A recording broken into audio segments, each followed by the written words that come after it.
Good morning, good morning, good morning. Welcome to the Morning Kickoff with Unbiased Opinion Sports Talk. I am your host, Tony, affectionately known as Low Tone Tony. What's going on today? How's everybody feeling? Our panelists will join us shortly, but we are not going to wait. We're going to get right into some football. All right. So chat, give me your early answer. Real warning, protection problem, or too little evidence. All right. Let's start with what Buffalo actually showed us. All right. Buffalo didn't give Carolina enough football to hand out a final verdict, but it absolutely gave us enough to start asking some real questions. When your first team offense goes 3 straight drives without a first down, it does not matter whether it is preseason or the playoffs. Something did not function the way that it was supposed to, right? So Bryce Young finished 3 of 5 for 18 yards. The pocket got uncomfortable immediately. And yes, both starting guards were out, and that matters. But here's the line we have to walk today. Context explains what happened. It does not automatically erase what we saw, right? So the real question coming out of Buffalo is simple. Are we looking at a protection problem that changes when the starters return, or an offense that still does not have answers when pressure shows up? Okay. Jacksonville is next. That is where Carolina starts finding out whether Buffalo was a snapshot or a warning sign. All right. So before we get into today, I forgot to upload my graphics. 1 second, not a problem. I am on it. We can go through today's availability and roster updates, injury report. All right. So let's just add that to the stage real quick. All right. So Chuba Hubbard, as we know, is still week to week. Haynes King missed the Buffalo game with a hamstring. Hopefully, he will be healthy enough to participate in the game against Jacksonville this week. I know a lot of people in Panther Nation are high on Haynes King and want to see more of him. So that is to be expected, and hopefully he will be available when we scrimmage Jacksonville come Friday. All right. The interior O line, Robert Hunt and Damien Lewis, both were held out against Buffalo. Says Lewis is still nursing his calf issue, and I believe Robert Hunt is still dealing with some back soreness. That was the last reported injury that we had for Robert Hunt was on his back. All right. And a quick roster update. As of now, 30 minutes ago, when I checked the Carolina Panthers transaction report on their website, Darren Waller still hasn't been reported as officially signing with Carolina yet, so the official move is still pending. It is a reported 1-year deal. We don't know how much or any of that right now, but yeah, on the Carolina Panthers website, under transactions, his name still does not appear. I think the last transaction was back on the 12th when we released a wide receiver. So let me bring my guests up on the panel real quick. Poppin', what's happening? Good morning. Good Yeah, you on morning, my Sports guy. Talk. Good morning, Yes, sir. America. Well, talk to me. Hold on before you do. Let me get into my little soliloquy here.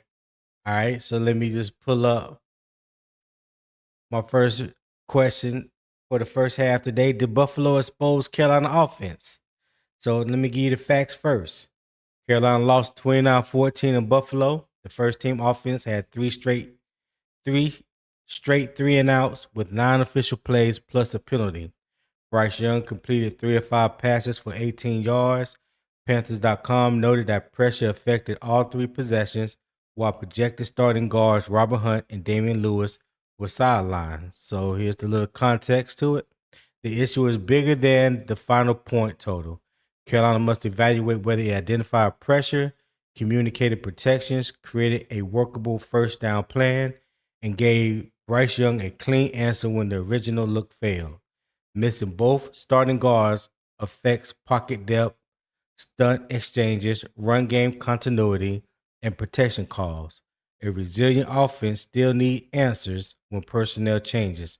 So my question to you, Poppin, did Buffalo expose an offense that can't handle pressure, or is the missing interior line making this, or is the interior line making this too incomplete to judge? What say you? What offense? I'm confused. When you say offense, what offense?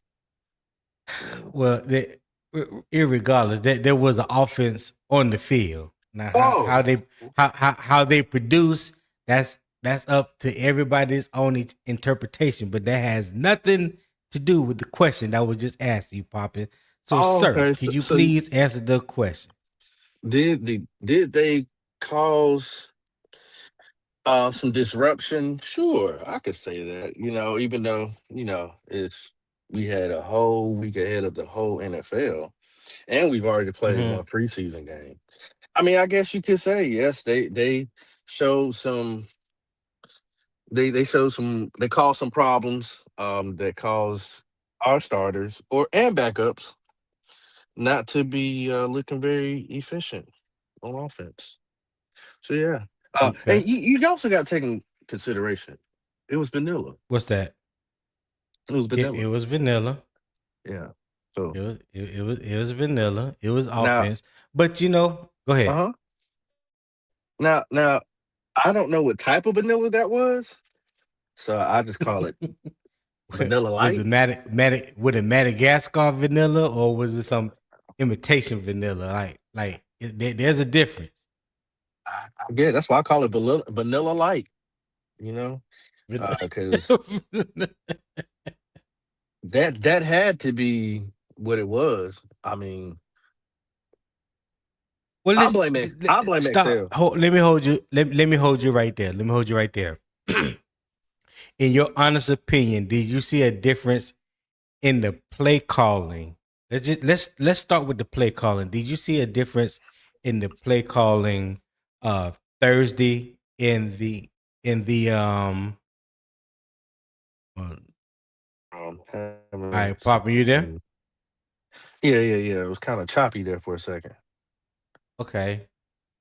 All right. So did you see a difference in the play calling from Thursday night to Thursday night against Arizona to Saturday against Buffalo? Um, I don't think I see a major difference. No, I'm being totally honest. I don't No, see. I ain't say whether it was major, minor, or what. Did No, you see I a don't think difference? I didn't see a difference. All I seen was a difference in execution. Okay. All right. Okay. So with the execution, all right. So let's like you said, the execution. So let's move on down the chain with it. The execution. When you looked at what did you find wrong? Let me ask you this question: what did you find wrong with the execution? So you said it wasn't the play calling, in your opinion. So what was it about the execution that fell apart, or that was a disappointment to you? Well, one, nobody seemed like they came to play. Number two, um, Mm-hmm. I didn't see any aggressiveness. I didn't see any attention being um, put on the field. Um, I didn't see anybody trying to, hey, let's take a shot anyway, give you a chance. I didn't see enough blocking and protection. Um, I didn't see no holes for guys to run through like that. Um, Mm-hmm. Missed tackling, open field tackles. No, let's stay with the offensive side. Let's just Just stay with the offensive side. offense. Yeah. Um, Yeah, let's just stay with offense right now. it looked like some nervousness. It, it looked very very ill prepared. This didn't look like your NFC champions of the South. That's not what it looked like at all. Even if it was vanilla light, Mhm. this looked horrible. Um, I didn't see no fluidity. Yeah, it's a lot. Anything bad you could think Okay. of, that's exactly what I saw. All right. I ain't seen no So leadership. you okay. So the first thing you said, I think you said about taking the shot downfield regardless, right? Well, it don't. Is that what you What I mean by downfield, it don't. I don't mean it has to be a ball, but just throw it there. Like right? anything that you do in this preseason, it doesn't go on your record. So what do you got to lose other than the fans being mad at you? Man, he why Mm-hmm. you throw that interception? This, that, and other. I really wouldn't care because it's preseason when it comes to that point. That's the part I don't care. If you make, if you take a chance and it doesn't be sufficient, okay, cool. Or it's not efficient, Okay. but you didn't even try to. Like I can't give you nothing if you don't try. Right. You failed Okay. if you never tried. So right. So just based off that comment that you just gave about effort or trying,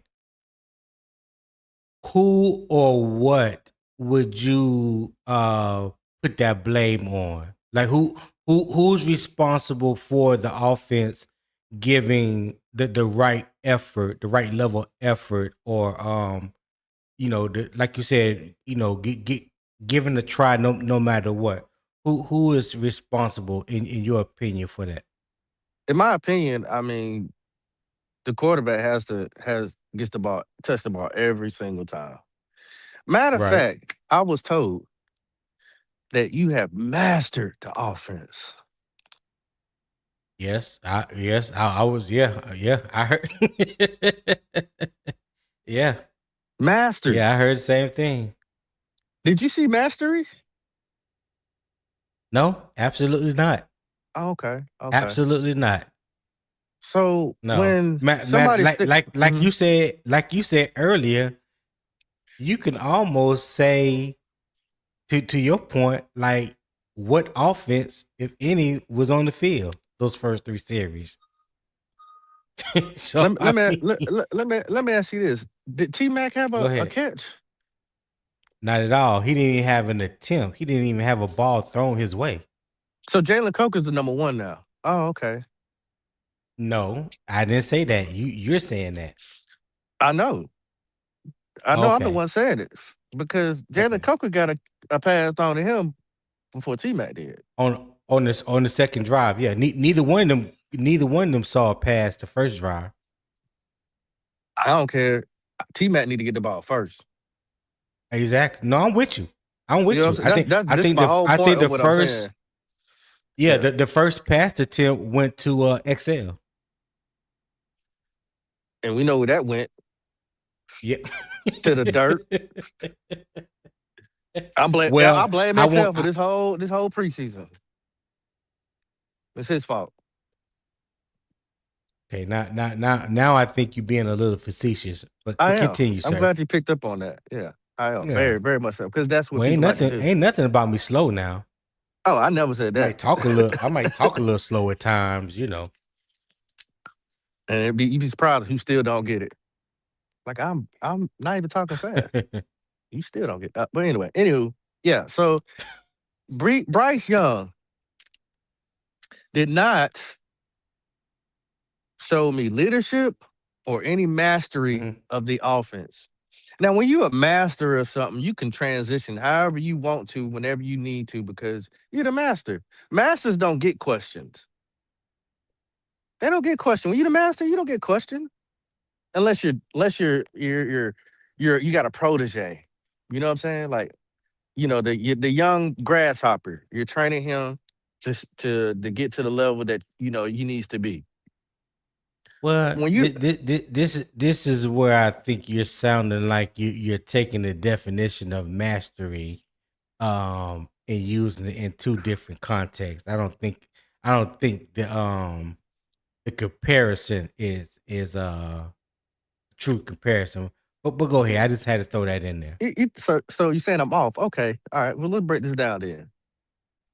If you got your master in your degree, let's say your master in scouting, your master of scouting Hmm. offensive line, that means you hit on the guys or your predictions of whoever that you're scouting. You mastered it. You know the ins and outs of it.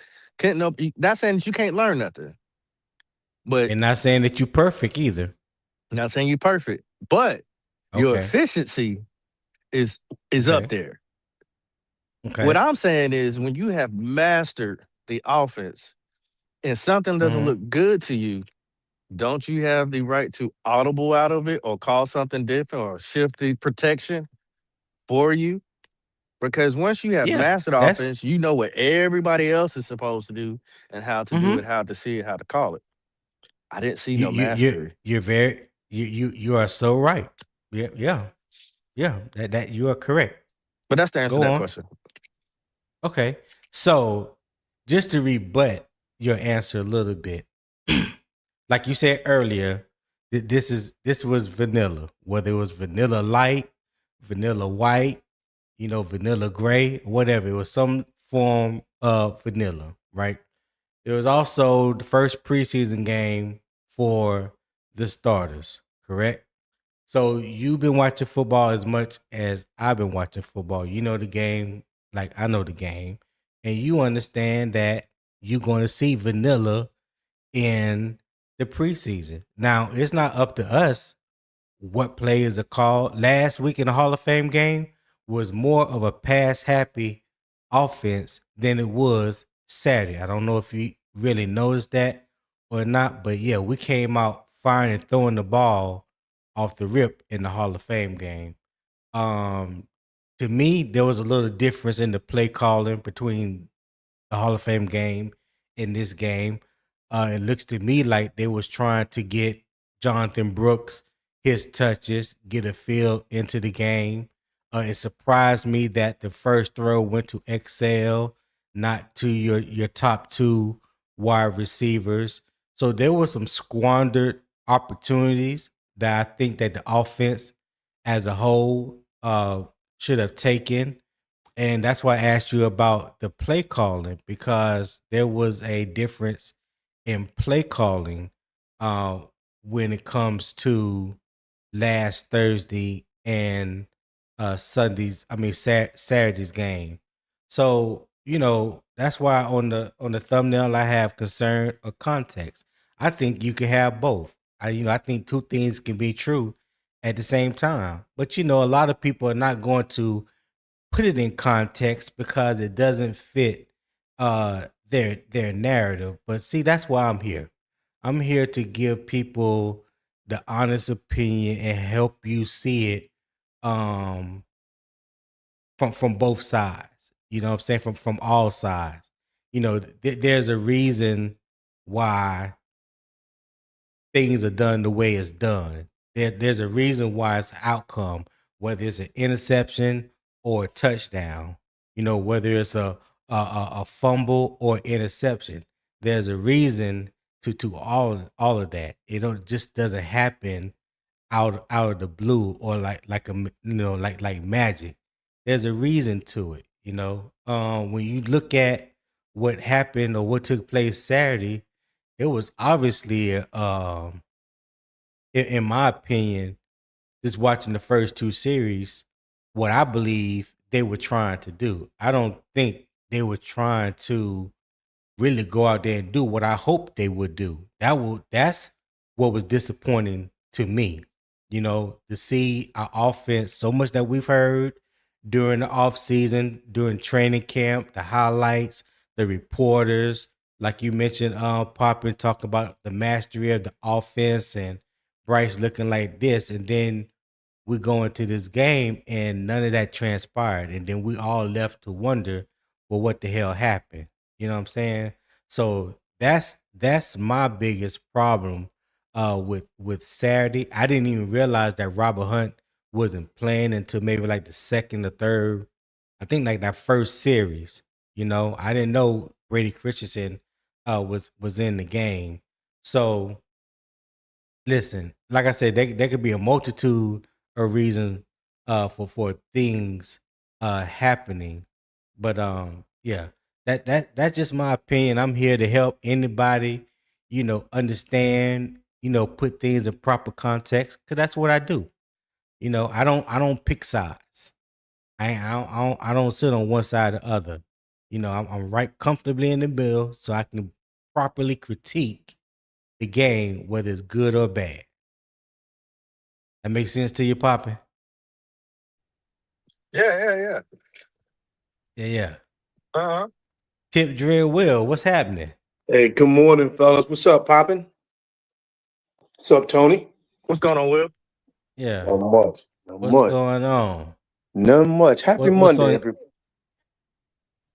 Oh, go ahead. I'm sorry. No, I'm just saying happy Monday. Happy Monday, everybody, to everybody in your Yeah, chat, happy your Monday. audience. And we done had like 36 hours for people to decompress, get their feelings in check, hopefully have a clearer mind this Monday morning as they get ready for work or get ready to go to the gym, Pilates, maybe they're at Starbucks, drinking a latte or tea, something to take that edge away from a Saturday, and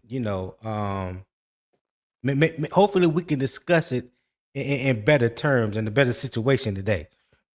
So, Will, I Mm-hmm. will ask you, like I asked Poppin, did Buffalo expose an offense that can't handle pressure, or is the missing interior line making this too incomplete to judge?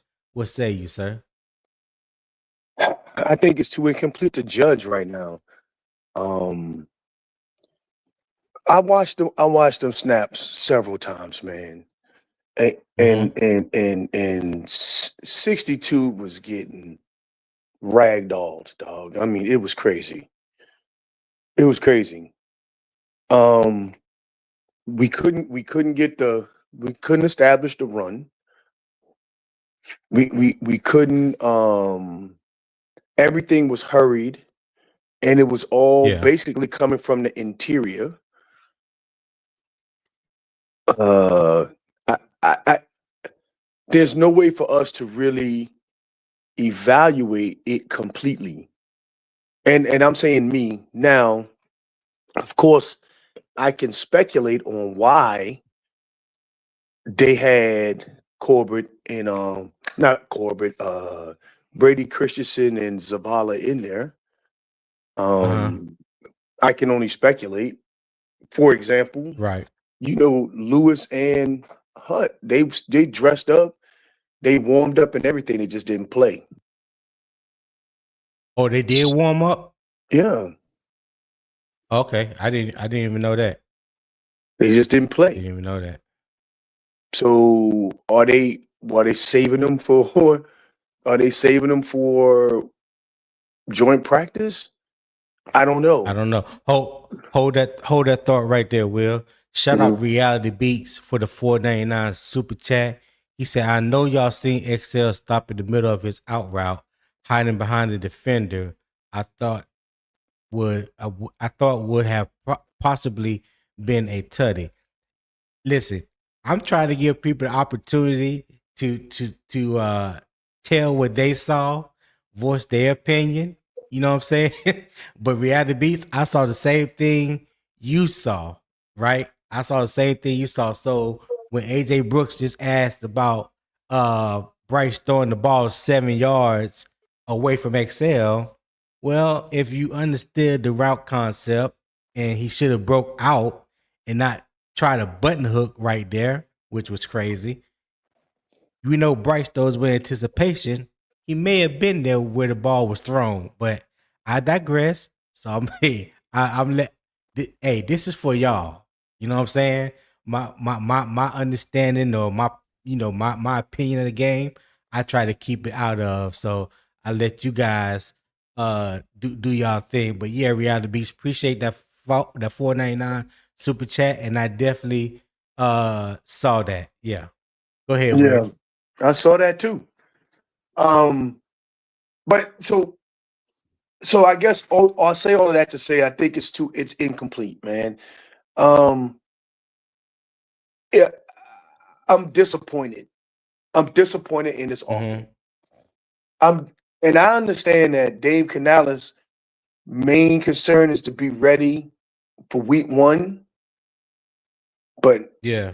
God damn, man, you didn't allow your paying audience to see anything. Nothing. It is entertainment, right? Jesus Christ. I don't understand it. I just don't understand how this was so bad. Now, of course, for me, and I hate to say this, after looking across the NFL, we weren't as bad as a lot of other people. And I'll just leave it at that. Right. Yeah, we were. Right. We were just as bad as other people. Yeah, we were. No, we weren't. Yeah. I No, but I watched a mean, that's my lot of opinion. It's football. my opinion. My opinion. I know, I get it. And Charlie, the game out there, man, please pull up. Now, I love to feel some of that. There he is. Oh, no, he ain't. There he ain't. Yeah, Charlie, man, you waking up, man, pull on up, man. I'd love to hear your perspective. Go ahead, Will. Yeah. So after calming down, I still just I want some questions answered. Like why wasn't, if you're gonna go against their first team reps, why have your backup guards in there? Why? Well, I mean, yeah, it's kind of a head scratcher. It is kind of a head scratcher. I ain't gonna lie. Yeah, it's kind of a head scratcher. You got to know what your depth looking like. That's why. You got to know what them guys can do. I mean, That's true like too. you said, the guys were on the warming up, but it might be a time where they can't go. So you got to see what they can do. You never know. Anything can happen. So you gotta put it out there. I understand everybody else is expendable. But that's not how you look at depth. You gotta put them out there. Because knowing how we roll, a couple of those guys probably will be in the game later on in the season. Right. So what were they I doing? guess I agree. I just like I said, I'm just disappointed. So, but that makes sense, Papa. Yeah. Yeah. So, Papa had mentioned about no leadership was shown. There was like a lack of effort. No effort was given from the offense. So, in your opinion, where do you feel like that blame should fall when it comes to a lack of effort for the offense as a whole, and where does the leadership responsibility fall to you? So, no lack of effort and no leadership. Well, the lack of effort,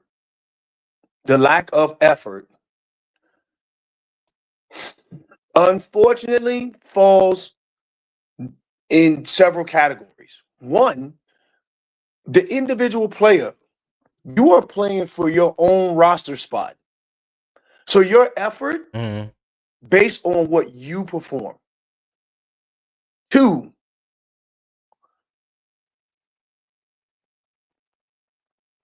the environment in which the team places you in. What you mean by that? Expound on that a little bit. So if you think that you safe and it's a preseason game and you don't have to do what you need to do in order to make this roster, then you feel like you own nobody's shit. Be careful what you saying, Will. And three.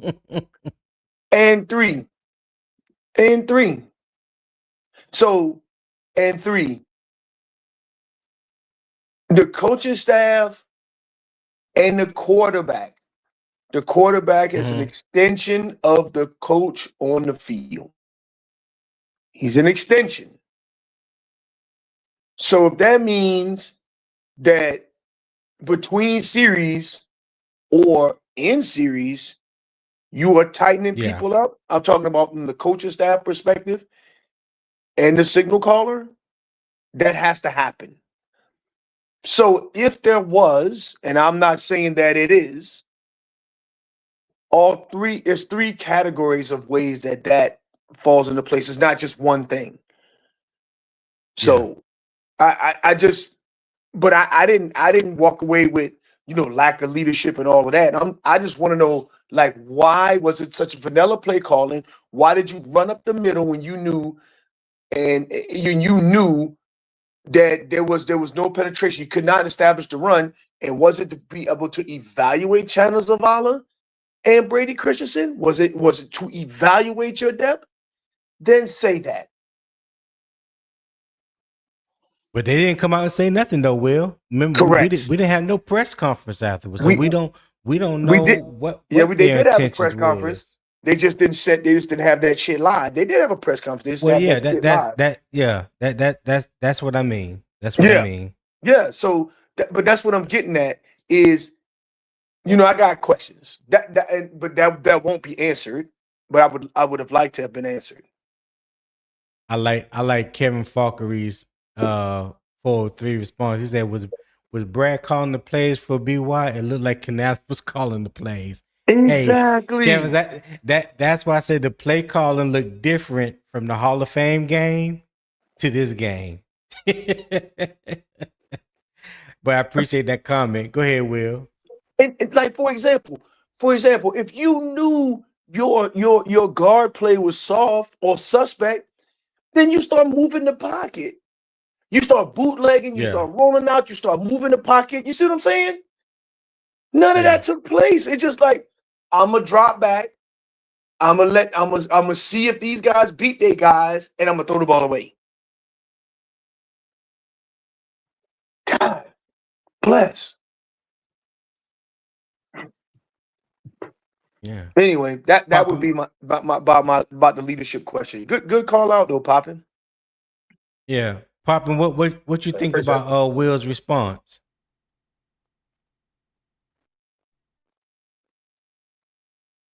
Poppin.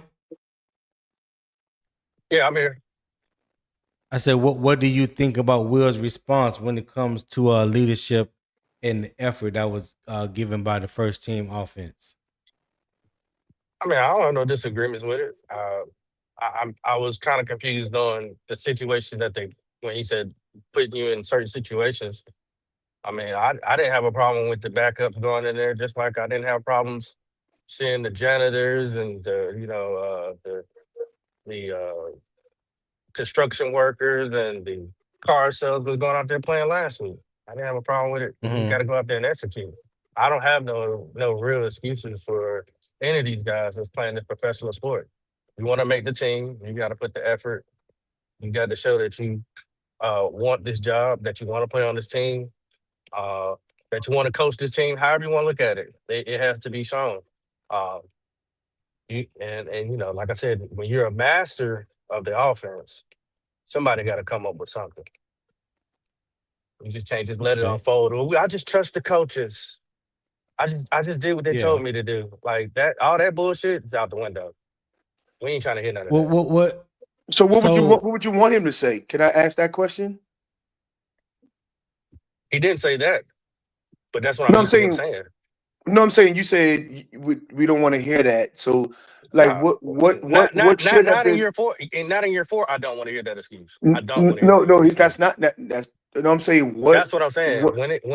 If he does say that anymore, because he has used that in the past. You can't say I'm sorry, but so many times, right? Will, do you believe that? Yeah, I know, but what I'm saying is based off of the conversation he had post game, what would you want him to say that's not? He didn't say nothing in post game. Yes, he did. He did. It's nothing different about I haven't already heard. You just other than we gotta do a better job. I gotta do a better job. Whatever. All right, cool. Next. Right, but like what I'm Like, saying is, what do you expect for him to say? You well, said you don't that's what want to hear that. Like, what do you want? I'm putting this in context of going into the future when we play real games. You know what I'm saying? I don't want to Oh, hear okay, okay, okay. those type of excuses, but I just trusted the coaches. Man, you got to go out here and put on. And so in other Yeah. words, so if the coach give you a play, you don't like the play, call a different play. I mean, master of the Mhm. offense, master of the offense. Coach can call what he want to call. That's true. Yes, but if you see something that don't look right to you, it's gonna be on you first. Cause everybody gonna see you put it on display. Then they'll jump on the coach and be like, "Hey, that was a dumb call." But if all you can say is, "Well, I'm trusting the coaches and that I'm doing what the coaches asked me to do," it Um, did Poppin break up? I might have. Okay. Hey. So the other thing I mentioned to you on that Poppin. Oh, oh man, I must be breaking up. I hear you clearly, Will. Tony breaking up for me.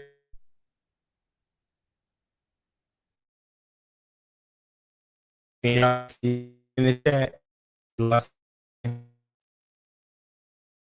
you put one in, okay. Appreciate it.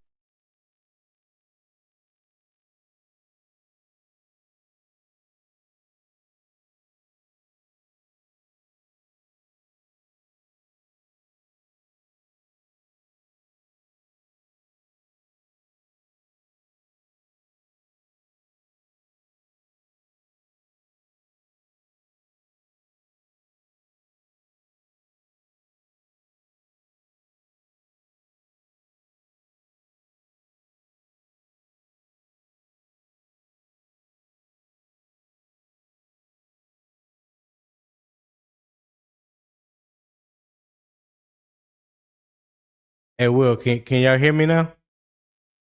Yeah. Yeah, I got you. I got you now. Okay, yeah, that was my end. I apologize.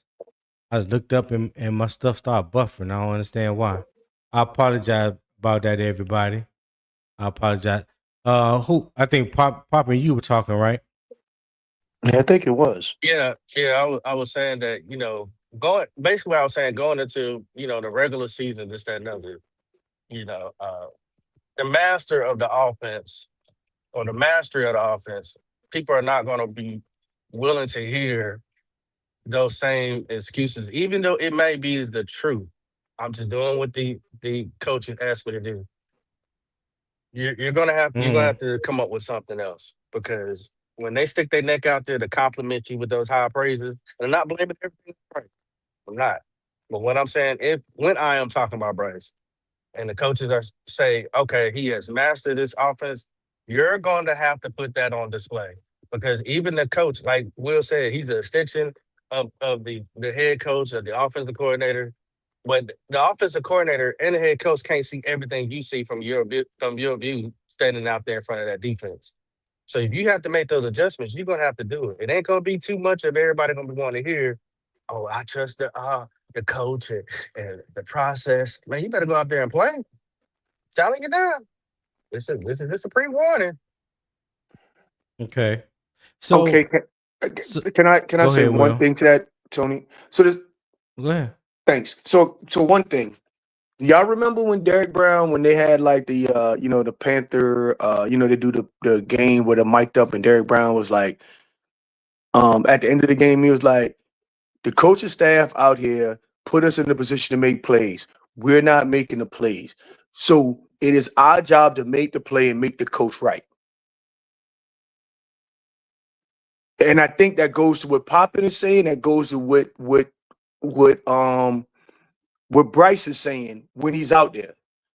So when you go out there and you got a package out there and you see the defense, you have the play that's being run and a couple of extensions or audibles you can run off of what the package is on the field.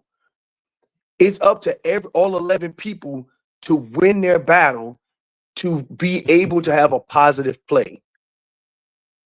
Everybody. It's not just one person. It's the coaching staff putting people in the position. is everybody win their individual battles and working as one unified team. And we did that inconsistently last year. And then they come out and show this BS last this Saturday. Nobody don't want to hear anything that you're evaluating. We saw we don't want to hear that. You evaluate that in the back room. You show us what your evaluations showed you. Even if it's a preseason game, you show us what your evaluation showed you. So sorry about that. Seen a lot of that this weekend. Hey, listen, I seen a lot of that this weekend. Teams playing and showing, pretty much probably what they've been working on. Whole training camp this whole off season. There were some teams out there that didn't look vanilla. It was some teams that was trying to execute the plays that they've been practicing all off season and training camp. Unfortunately, we didn't look like that. You know what I'm saying? So it's really at the end of the day, the offense looked anemic. All right. So no matter who you want to put the blame on, whether it's one person, one coach, the offense, one player, it doesn't even really matter, because at the end of the day, they all work as one unit. You know what I'm saying? They all have to do their 1 of 11. And I believe that it all starts with the head coach and the offensive and the defensive play callers. You know what I'm saying? They are responsible for getting these guys, putting these guys in a position prepared to play a game. Because all you heard last week was Dave Canales said that, this is the time where you start start practicing taking care of your body, especially the 48 hours before the game. This is supposed to be like a game prep, but then you go out here and you put on a display, if that's what you want to call it, like you're practicing, the first 3 days of training camp. Because that's what it looked like to me. It looked nothing like what we saw Thursday night in the Hall of Fame game, irregardless of who was the quarterback, whether the 1, 2s, or 3s going against 1, 2s, or 3s. At the end of the day, what I saw Thursday as opposed to what I saw Saturday was night and day. And that's what I'm disappointed in, me personally. So let me bring up one other person to the panel. Rashad, what's going on? Let me move this banner real quick. What's good? Rashad, what's happening? What it do, man? What's going on, man? Talk to me. Y'all hear me? Yeah, we hear you. I hear popping up here spewing this BS, man. What it do? What it do? Oh yeah. Man, All look, it's See, it ain't me. It ain't it's me this really time, hard Poppin'. to evaluate Bryce. Look, it's really hard to evaluate Bryce in the offense as a whole. When your guards are getting ragged on like high school kids. I mean, you know, I seen a few plays where I don't give a damn who the hell you had in the backfield. You could have Bo Jackson, Earl Campbell back there. There was really nowhere to go because that guys were in the backfield before a few times before Brooks even really had a chance to even get any type of steam. And as far as Bryce. I mean, the offense looked just like it did last year. The guys looked like they was, lollygagging. They looked like they didn't care. They looked like, hey, this is a preseason game, man. This is go through the motions, and hey, it's just preseason. I mean, I didn't see any deep. I didn't see any deep plays. I didn't see, you know, I didn't see any type of aggression. Because before the game, I heard that the field was bad. I don't know if it was because the field. I didn't know if they didn't want to risk getting injured because like the way I heard them talking about that field before the game, I was like, are the starters even gonna play? I was kind of concerned, like to start the game, to hear those guys talk about how the field was tore up, how the new grass was tore up and stuff. I was like, damn, are they gonna play? So when they played, I was like, okay. And then I You seen, talking about in Buffalo? yeah, Yeah, I didn't hear that. Go ahead. Oh yeah, they was talking about how bad the grass was. So I thought that they might have was gonna play like one series to sit them, but when I actually watched the game, man, I'm Hmm. like, "Yo, these dudes playing like they looking like they don't even really want to be out here. I don't know if they trying to play it safe or what. Yeah. But everybody was talking about how Buffalo was playing. I'm like, well, I mean, somebody did make a comment where Buffalo was playing for a little bit more because the new stadium and they wanted to show off and da da da. And it's Joe Brady, first year as a head Well, coach. Da da da da. I don't mean to cut you off, but if y'all remember, I said this a couple of times early in the week when people was talking about Buffalo is not going to play their starters, and I said I'd be hard pressed to believe that Buffalo is going to open up their brand new stadium Yeah, I said at that I didn't think home they were. You right? and not play their starters. And the fact that we have Joe Brady, who broke into the NFL with the Panthers, then got fired by Matt Rule. Then you got DJ Moore, who was part of the trade to Chicago to get the number one draft pick to draft Bryce Young. If y'all think they don't have something to prove, y'all mistaken. And what did they do? They came right out and did exactly what I thought they would attempt to do. Well, matter of fact, they were successful at doing. You know what I'm It saying? was Because it was so great to some see some some more. somebody tell me when the last time you saw DJ Moore wave at a defender like bring it. I don't recall seeing DJ Moore doing that, especially Yeah, in a preseason game. Like he wanted to smoke. He wanted to show you that Yeah, he what called. you had, you know what I'm saying, that you should have held on to, or whatever point he was trying to make, he was letting them know. You know what I'm saying? And the offense, they didn't look vanilla to me. They looked like the same type of offense they ran when they beat us in the ground last year with the It looked stretch like they was zone, the actually wide trying. zone. You know what I'm saying? Running bootleg out of it.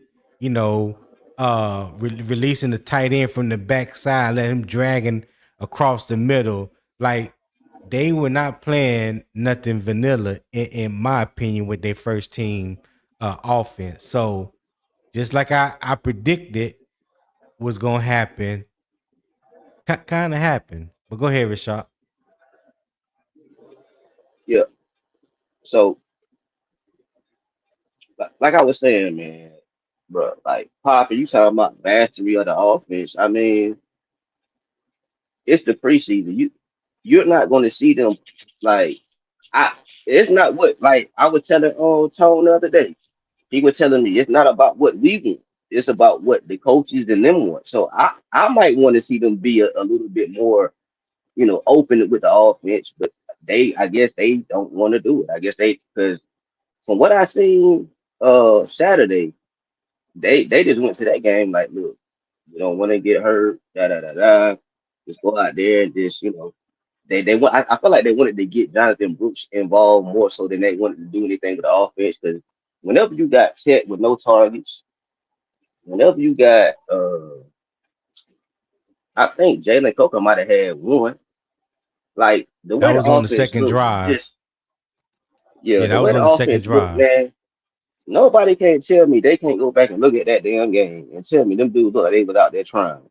If you tell me Tech like he was out there trying to run around, or Jalen Coke, any of them dudes, I'll I'll cash out you $20 because what I seen, them dudes was not out there running hard. They was not out there playing with no type of What urgency. what what? Don't And don't don't cash app support the channel and click the PayPal link. Yeah. Don't yeah, cash app nobody no free 20 to support the channel. Go ahead. I don't think I don't think I'll be catching up. I don't think I'll be doing it anyway because I don't think they can find that no film that can show me where it looked like those guys were running hard. But like Right, I right, said, right. whenever Pop said, mastery, like what do you mean? You wanted to see the mastery of the offense. You wanted him to go out there and change plays, and what do you want? What do you want to see, Pop? Because I've been hearing y'all well, dudes pop well, all yesterday. Y'all guys had a party yesterday. Y'all got like who popping was y'all? bottles. I was like, damn, I, okay. I wasn't nowhere yesterday. Who She, was y'all? I mean, if you gotta I address mean, me, you gotta I, address what I I seen. say. I don't know about y'all. I know about me. Right, Shaq? So, Okay, go but what ahead. I mean by mastery, You can't be mad that I said mastery because it came from Canales. I'm repeating what Canales said. And Tony That's agreed. facts. He said that. So even though you may not like the fact that I said it or repeating it to you, that's what Canales said. Everything I That's said has been a facts. fact. So, you know what I mean? You know, don't shoot the messenger. I mean, but you gotta understand what I was just saying. Maybe they So what didn't I want to okay, show so everything. That's what I'm saying. but they don't have to show everything. That's not what I'm saying. What I'm saying is even if it's preseason, and yes, you don't want to show what you really got like in your bag. But could you switch from vanilla to maybe chocolate or some strawberry or something? Like you're the captain, you're the leader of the group, and I understand that. And we're just if I'm just talking about Bryce, but Rashad, before I said anything about Bryce, I talked about other stuff too. I talked about leadership. I talked about how the offensive line wasn't doing the job. I talked about I didn't ever just said you cash up anything to show you running you around. breaking up now this time, Pop. Man, dang it. Yeah, you breaking up in the middle of talking. But yeah, I get what Poppin is saying as far as the mastery, and I understand he taking that and running with it. You know what I'm saying? I understand that angle, but at the same time, you know, you so we all know that Bryce ain't just getting up there and just calling whatever plays he wants just because he don't like the plays that's coming in. Again, this is the first preseason game, and I know some people say that preseason man. I know Candy Girl, preseason does matter to some people. Thomas Davis said it perfectly the other day on with him and Christy Balboni. I forgot what they show is called, and she asked him about the preseason whether it matters or not. He said, well, to the coaches and the guys that know they're going to make the team, it doesn't matter as much. It's for really for the guy that's trying to make the team, trying to make the practice squad or whatnot. Those are the ones that the game matters to the most. Now that's not me saying it. That's Thomas Davis saying, a Panther legend that has played this game 13 to 14 years or however long he played. So again, like Papa say, don't shoot the messenger. You know what I'm saying? I just give you the message. So, you know, maybe some of these guys, you know, like Thomas Davis mentioned, you know, don't take this game, don't take the preseason as serious. Maybe it's why it was as vanilla or no flavor at all. Hell, I don't know. I don't know. I just know for me, I was not happy with it whatsoever, especially with all the news, the information that was coming out of training camp. I was hoping we were going to see much better from the offense. That's what I was hoping. Yeah. I mean, it don't help to be missing your two top guards, but like I said, Yeah. for the offense to look the way it looked, when I looked at that game, it looked like Dave Canales was calling the play. To be real, which I couldn't tell the difference. Looked like Dave Canales was still calling the play. Mm-hmm. And I'm like, bro, it's third. I think it was like a third and one, third and two. We tried to run the ball up the middle with Jay Brooks. Chandler Zavala got pushed in, got tackled for I think like a 1 yard loss. It was like fourth and two at like the 48 or 49. I'm like, okay, this it's the preseason. Why not try to go for it? Why not be a little aggressive? Yeah. They wanted to punt the ball, and I'm like, yeah, I mean, yeah, it is what it is. Yeah. I guess they want to treat it like an actual game, like they want to be like an Yeah. actual type of environment, like where in most regular season games, you will punt that ball, well, a lot of times. But I mean, you gotta think about it. Ron Rivera, once he learned to stop coaching timid and want to punt and kick field goals and started being a more aggressive, that's when we started winning. I feel like Dave, Mm-hmm. Dave Canales, man, right now is just he got to show me, man. All this coaching with Yeah, violence, and I don't see. I don't see. I feel you. Go ahead, Pop, and finish I don't see saying no type of what you were violence. saying before your signal went out. Go ahead, Poppin. Is he still up here? Yeah. Oh, hold on, my bad. I No. forgot. I forgot to add him back. Go ahead, Poppin. My bad. So basically, I mean, there's a lot of finger pointing going around. I was just talking about Mm-hmm. Bryce at that second. I was trying to tell Rashad that I I called out other uh parts of the offense as well. Um, not just Bryce, and I also said Rashad, that I can't blame everything on Bryce. I understand that. I just you know, we've been talking about getting a faster start and things of that nature. Um, and I have to blame Brad Isaac as well. He has to take responsibility as well. But Right. at the same token, if I'm using the words of Will, and Bryce is going to be the extension of the coordinator or the head coach, I just feel like you can still call a plain strawberry play too if it don't look good to you, or if the ball still keeps getting beat. Can you switch it up to go to another vanilla play that might be a little bit better than with the head coach? Unless we're saying he's What? been held back and he can't even do that in Mm-hmm. preseason.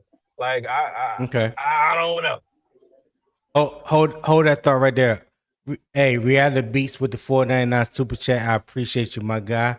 He said, let's say they dialed the play calling back a lot. Does that mean the offense lacks pure talent to play football, specifically the man under center? Who wants to answer that question first?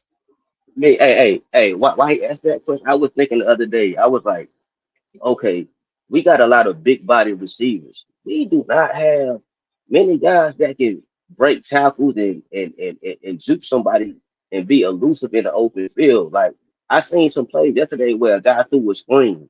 A guy broke like two tackles and juked the guy and got a touchdown. I haven't seen that Mm-hmm. from Carolina in like the last 2 years with these big body guys, man. We don't have enough of like those quick twitch guys that we need, bro. Like I like this big guys, but when he say, "Do we lack the pure talent?" I don't think we lack the pure talent. We just don't have certain guys that fit certain body builds and body type. We got all the same type of receivers like to be real.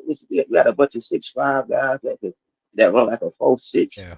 We don't have like one of those quick. And I done heard some people like, well, you don't need those type of guys. Like you don't necessarily need those. You don't need fast guys. You, you don't, but I Yeah. think you Hey, need different Ronnie. body types and different speeds. Hey, Ronnie, I see you backstage. As soon as somebody drop off, I'm gonna bring you up, my guy. But I want to let you know I I see you got you in a back minute, there. Ronnie.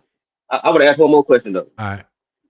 Go ahead, Do Rashad. y'all do y'all before I go? Do y'all think you can fairly judge Jonathan Brooks based off what y'all seen from the interior lineman last game? Because me honestly, I don't think you can like judge No. him specifically I, or hell anybody else yeah, based off what that yes, offensive yes, guard did. yesterday, yeah.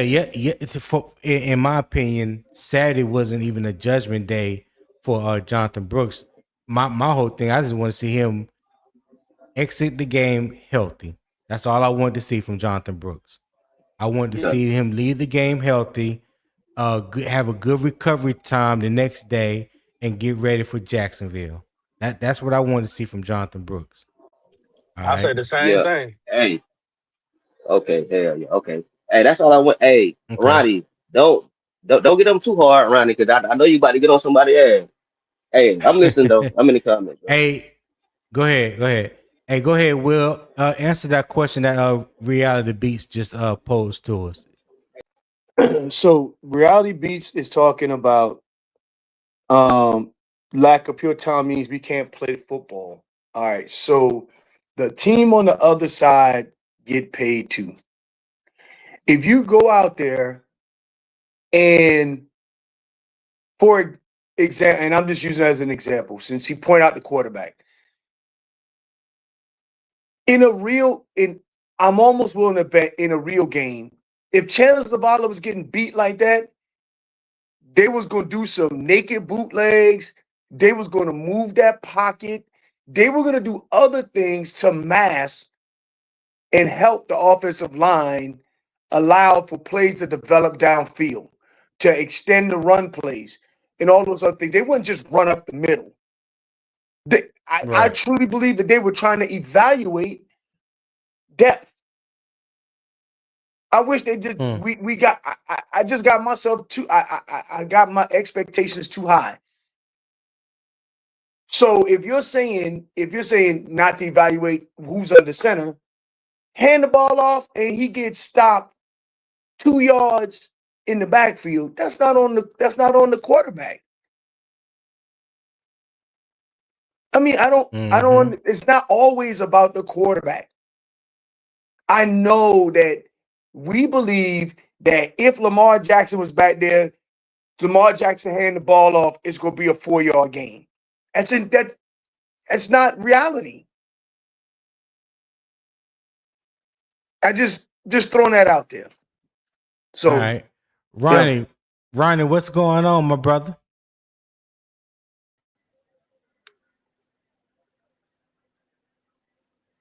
Ronnie, you there? Ronnie phone probably like mine. It takes a while for StreamYard to catch up and get everything going. Yeah, it had a little delay. It's had a little delay in it. Good morning, fellas. How we doing? Okay.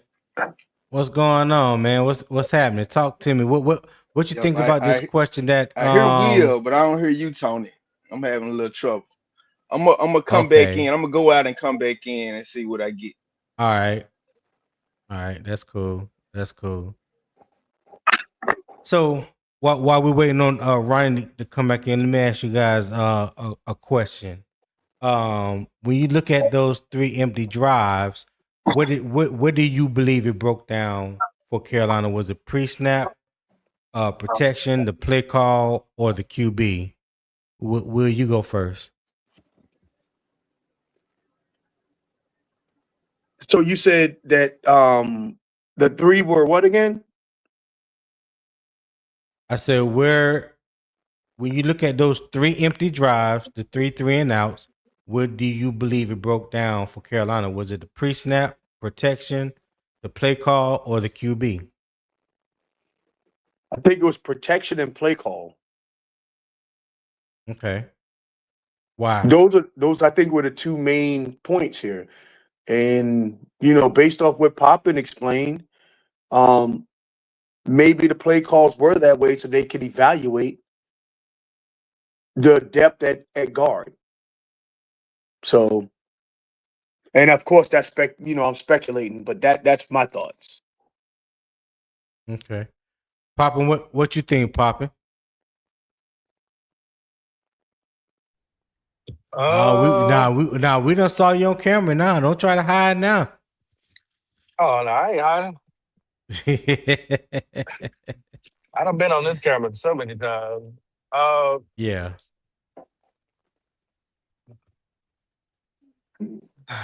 You want me to read the question again? No, I because I think it's all of them. That's my problem. Okay. I can't just pick one. I think it was all of them. Those first 3 drives was on everybody. Some people are worse than others. Some people didn't step up. And I know it's sensitive for me to talk about Bryce, but that's not my whole conversation, But everybody looked. Hey, give your opinion, brother. Give your opinion. Yeah, I mean, it was everything, anything and everything you can think of. It all looked bad. It did. The play caller, the protection, the quarterback, the pre-snap, all of it was bad. Got you. Everybody get shot. Hey, Ronnie, what's going on? Can you hear us now? Can you hear me? Yeah, I got you, Tony. What's going on, fellas? Poppin', I ain't forget about you, Poppin'. Before you start, I know you're gonna start, Poppin'. Hold on, time out. Hold on, because I didn't say nothing, but he brought it up. So if you allow me, go ahead, Poppin'. Am I supposed to believe that? What? You are supposed to believe it, hold man. on. What y'all talking about? I owe Poppin $100 bet. It's been since last season. I ain't paid Poppin, but I got him in mind, bro. I've been going through a lot, Poppin. So I just, get it, but just believe me when I say that, Poppin. we made this bet before the season started last season. I was still in the graveyard with Poppin right quick. I got to come back alive with Poppin. Y'all figure that out another time. Let's deal with the question at hand. Let's get so to Ronnie, it, Tom. Yeah. When you look at those 3 empty drives, where do you believe the breakdown for Carolina happened? Do you think it was the pre-snap, the protection, the play call, or the QB? I don't think it was either of those, Tony. Wow. Now it's a word that I'm trying to figure out to use. When you have different components that have different jobs, but they have to play in sequence. What is that called? Like, what is that usually called? When you have to play together as one unit, regardless of the jobs that you may have on the field. What is that called? It's called team. Well, it's a teamwork. But you have to play in alignment. If somebody is not aligned, just like the offensive line, they say continuity. That's the word I'm looking for. Right. Continuity. Okay. So this is a preseason game, correct? Where the coaches are trying to identify what parts play well together. Now, Tony, tell me, are you going to be able to identify that in regular season, or would you like to identify that before regular season? Identify where the problem is? Is that what you're asking me? No, what components of this unit, which is the team, that means the individuals that have been assigned to a certain position, how well do they play with their other counterparts? And with the schematic system, you identify based on a mismatch or based on the strength of your unit where they should be placed in what specific time based on who they're playing. So you want to find that find that out in the preseason, not the regular season. You want to have the answer before the regular season start, hopefully. So I say this. Why I say it's neither of those, because there's no continuity with those players, only in practice when they're playing against each other. Buffalo finished in the top 12. I say top 12 in the NFL in total defense. They're not a slouch defense. And other than them having a different defensive coordinator, that's the only thing that has changed. Similar to our offensive coordinator coming in and creating a different, I guess you could say, not scheme, but his variation of how he wants to display the offense is different than how Canales. The pitch count, everything is different. So if there's no continuity within the offense before regular season during a live game, why do you expect everything to flow as though they playing in the regular season? And under my understanding, preseason is an opportunity for you to actually see what you have drafted up in the practice. Similar to a rough draft that you write prior to finishing an essay. You have a teacher that writes all kind of red marks on your paper, disrespects your paper entirely, that you put all this effort into writing you thought was so great. Then the teacher comes in and marks it up like this wrong, incomplete sentence, da-da-da-da. That's what preseason is for. Preseason is an opportunity for you to actually, and it's not for the fans. That's why I say preseason is not for the fans, because it's an opportunity for the coaches and the players to see what they actually have prior to the regular season, because they're going to make adjustments. They got 3 more now. Everybody that plays preseason doesn't make the team, but you know who does make the team? The first unit. You know who they're actually trying to identify who works well with the first unit? The 2s and 3s that they're evaluating, as well as what scheme works well. So I don't feel like it's something wrong with the quarterback. I don't feel like it's something wrong with the play calling. And what was the other option you ran? You ran three separate options, Tony. The pre-snap. The pre-snap. The pre-snap or the QB. I just don't agree with it. I don't feel like it's either of those 3. I just feel like we're not allowing. We want to see a finished product in preseason. How ridiculous does that sound? How ridiculous does that sound to expect a finished product in preseason when you got a 17 game season? And then Right. say that we need to just throw it all away. We don't have talent here. We don't have these guys made it to the NFL.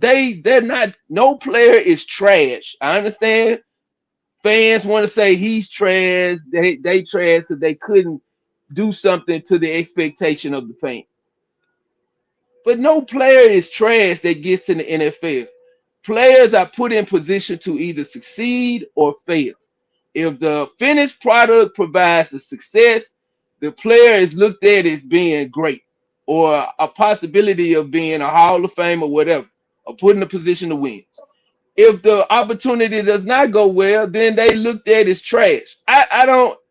It seems like there's no gray area with the fan with some fans. So that's just my opinion, Tony. I'll Okay. allow y'all to Can I Well, make elaborate a on. comment on that? go ahead, Poppy. So I do agree with a lot of things that you said, Ronnie. I truly do. But it just, I'm gonna tell you what the problem is when you seen continuity. That's the word we're gonna use. Right. Last week with backups, who gets less snaps or less opportunities, and they go out there and perform, and then you have starters go out there this week, and that's how they perform. It raises red flags to a lot of people. It just That's true. does. I mean, it doesn't matter because you got to understand, everybody's not gonna get the same amount of time. So when we see that, and we seeing the flow of the offense, now we can't say this vanilla this week was bad, but the vanilla last week wasn't wasn't good. If it was vanilla last week, No, it it's wasn't vanilla this vanilla week. last week, though. It wasn't vanilla last week. That was No, it what? wasn't. No, it wasn't. Oh, so we were calling our actual like our real good players No, last no. week. What I'm saying is they moved the pocket. They moved the pocket. They leaked out tight end. They did a tight end leak. They was calling in. I was it was different. There was So There was I there don't there I'm there was a there was a major difference in the play calling from Saturday to Thursday night, whether anybody want to well, believe it I'm or trying not to not. speculate, Tony, because that's There gonna there that gonna there that gonna make me say some other stuff I ain't Well, gonna say. So is not speculating. If you watch the game, which I know you did, and I'm not saying you have to see the game like I see it, because we're not going to see the game the same way. But when you look at the play calling, the plays that were called, you can definitely see a difference in Thursday night Hall of Fame game as opposed to Saturday. That's all I'm saying. I'm not saying who's the fault, who's to blame, vanilla or non-vanilla. All I'm saying is there was a difference in the play calling from Thursday Hall of Fame game to Saturday against Buffalo. Hold on 1 second, Papa. You can finish. Shout out to Panthers for Life. 9 for the $5 super chat. He said, asking Poppin, did he see any blitzing last week? Buffalo was blitzing and getting after it more than Arizona. Go ahead, finish your thought, Papa, and then you can answer that question. I appreciate you, Panthers for Life, for the $5 super chat. Go ahead, Papa. so yeah, I lost track of mine. What I was saying. All I know is guys don't get the same amount of opportunity. You gotta take advantage of whatever you get. The guys that we saw out there are Mm-hmm. they're starters. So if they say, like Thomas Davis said, oh, a lot of these guys know they're making a team, they don't really care. Well, okay, cool. If that's what they're doing, then I don't really want you on the team. I'll be honest with you. It don't matter what position that you play. You know what I mean? I want to see the Gotcha. effort. I want to see the leadership. Period. And Panther 84. I mean Panther for life. I believe I've seen a few blitzes, but at the same time, when you have a master of the offense, that's something you got to adjust to. This is year 4. I appreciate your question. Hey, can I respond a little bit to the play calling thing, Tony? Go ahead, Will. So this goes back to what they were trying to fairly evaluate. So if I were to kind of just look over this, do they need to evaluate if Bryce Young can motion a tight end to leak out? Well, they know he can do that. But did they know if Haynes King could do that with live game bullets? They didn't know that. I think Haynes King checked that You got a block. fair point. Did Haynes King check that block? Now, going back to Poppin's point, I'm going to put these two guards on the field. You need to beat the man in front of you. Can you beat him? Yes or no? Check the block.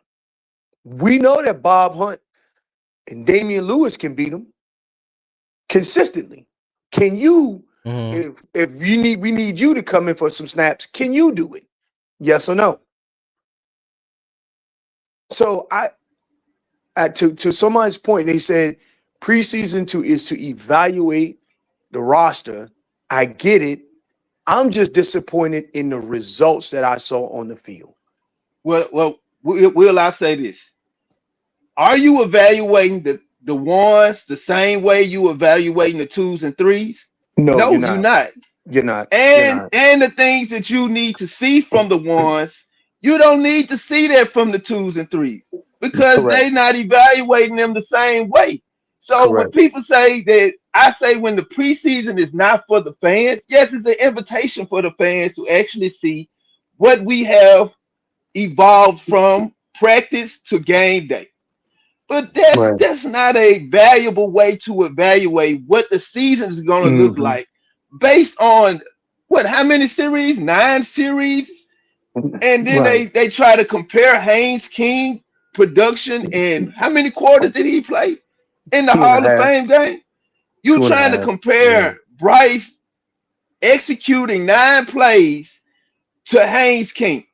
I just don't get. I swear to God, I do not get it. I like, man, come on. Like, you gotta be smart. You have to be able to identify the amount of substance you're actually asking to take in to determine how valuable Bryce's play is to Haynes King. I'm sorry. I don't get it.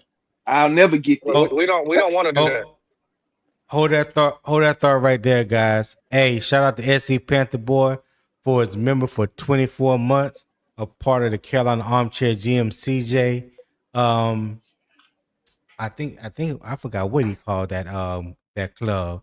But shout out to SC Panther Boy for his 24 months of membership. I know CJ greatly appreciate that. Listen, we've been in here like an hour and 20 minutes now. If you're enjoying the conversation, enjoying the debate, the vibes, the energy that the morning kickoff is bringing to you on this magnificent Monday, all right, show love to the channel. I would greatly appreciate it. I'm going to put a widget up in the top right. You can scan that, support the show. It takes you to my PayPal. There's also a pinned comment in the YouTube chat. If you're watching through Carolina Armchair GM CJ, you probably won't be able to see it. I'm not sure, but it is in my YouTube chat pinned at the top. Okay, I would greatly appreciate if you do that. I also will drop it in the comment section real quick. All right. On StreamYard. Sorry about that. I just want to say, I seen. Go ahead, Poppy. I seen Charlie the Gamer. I seen Charlie the Gamer in here. Charlie, I would drop if you're available to pull up just to speak some of that positivity that you always bring and you pull up on channels. If you're available, man, put in the chat, man. I'll drop. I want to listen to what you got to say and hear your assessment. Yeah, Charlie the Gamer, pull up. Pull up, my guy. Go ahead. I think Ronnie, were you still talking? Well, I was, but I think Will. I think go Will. Ahead, Ronnie. Well, I'll say this, man. Like, I'm not in no way saying that what we saw from the first unit was acceptable, and we should take what we saw and just throw it out the window. I think the coaching staff I think Bryce and I think the players too, they take accountability for the product they put on the field or it's not finished in no way because it's preseason. Right. But at the end of the day, they understand what their responsibilities are and also what they should be producing, regardless if it's preseason or if it's regular season. But I'm going to say that the fans need to have a considerably amount of optimism from what you see in preseason to what you see in the regular season. If you're not Right. optimistic, you don't even need to watch preseason. You need to just stick to the regular season and whatever the product is that you get on the regular season, determine if Bryce is going to still be here to see what year 5 and 6 is going to look like. I'm not saying they're going to get rid of Bryce. I think they're going to have to bring in competition to beat him out anyway, if that's the conversation we want to have about if Bryce is going to be here. And then you have to ask yourself, is Bryce going to get beat out by any competition they bring in here? Because I don't think so. I think he's too good off the field to even get beat in the classroom or off the field. I don't only way that they're going to move someone in to take Bryce's spot Yeah. is during game day. That's Well, the only way. that ain't even a question that we're gonna even entertain or even have today because I dig it. that's not. Yeah. We'll tackle that when that day comes. For But sure. yeah, popping Charlie, the game is in the back waiting to come up on the panel, sir. Yes, If you want sir. to drop off and let Charlie the I gamer will. come aboard, we'll greatly appreciate that. I appreciate it. Charlie, go ahead. Go get him, sir. All right. Coming to the stage, Haynes King, #1 fan, my boy Charlie the Gamer. What's happening, player? Man, what's good, E-Tone? What's good, E-Panel? And in chat, man. Man, Hey, good I morning, everybody. can't Having a call good it. morning so far. Good morning. Good Yeah, morning.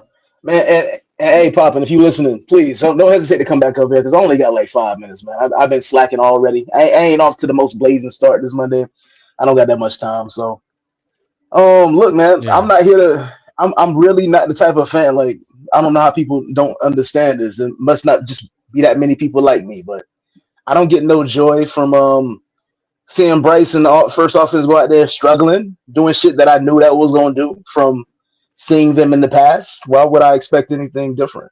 Wow. I mean, we're missing two offensive linemen that we expect to play.